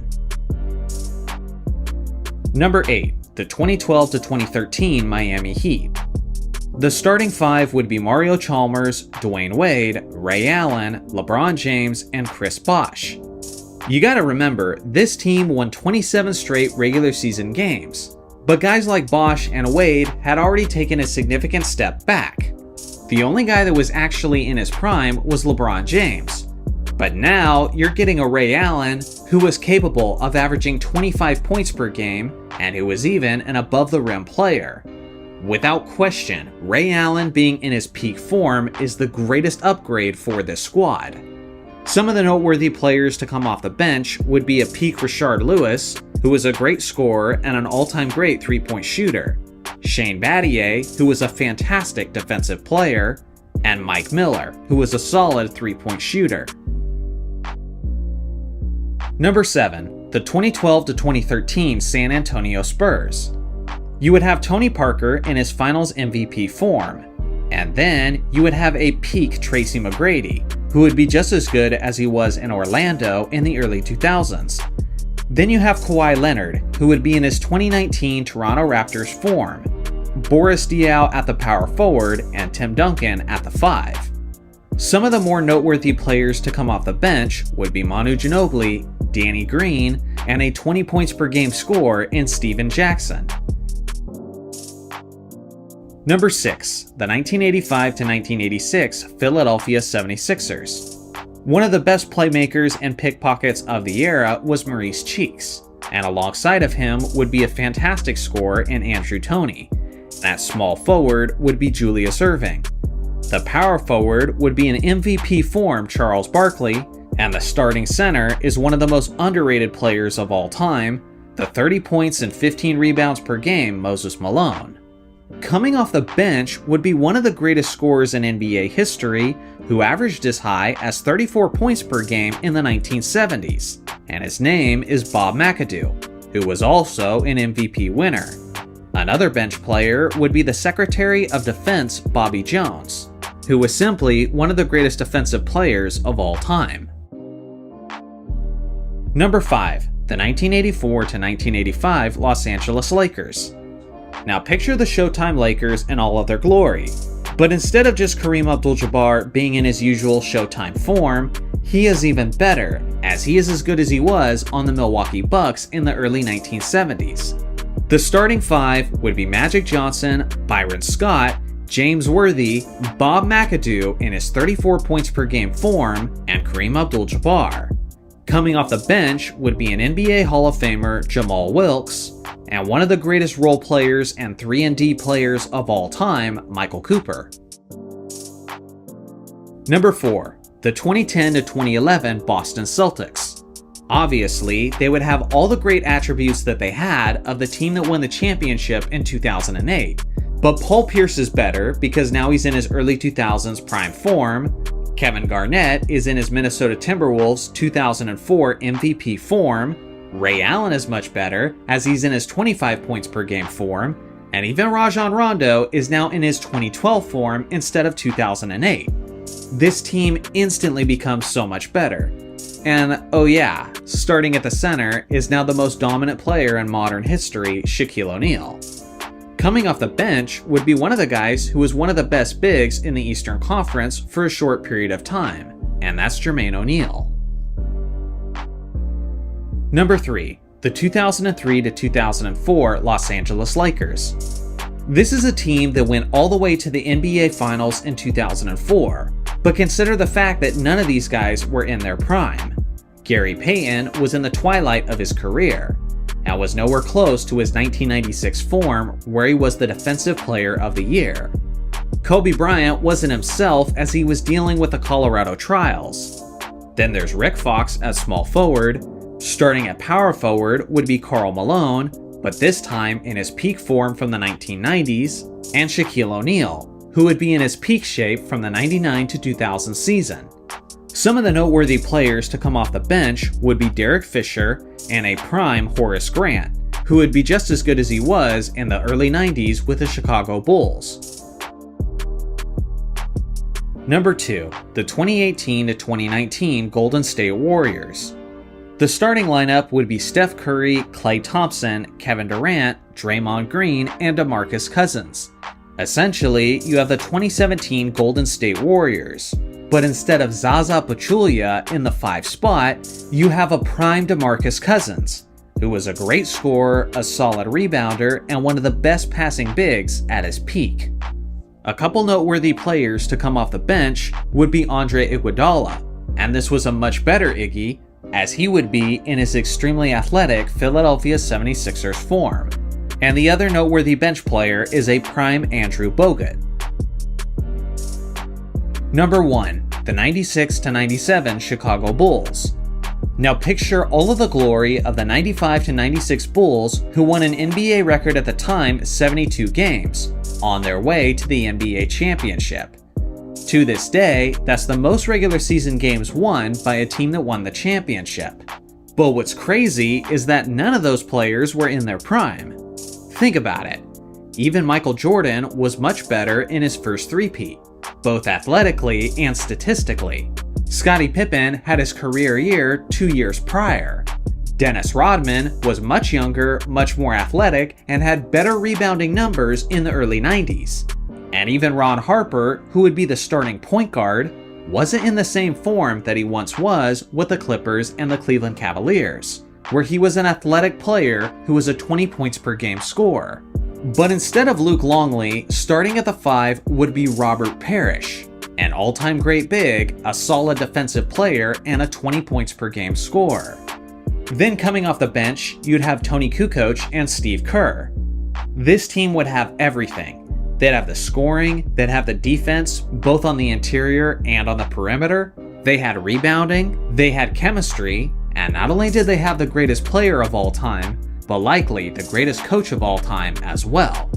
And that's why this incredibly upgraded version of the 90s Bulls is my choice as the greatest team of all time in this ridiculously hypothetical scenario.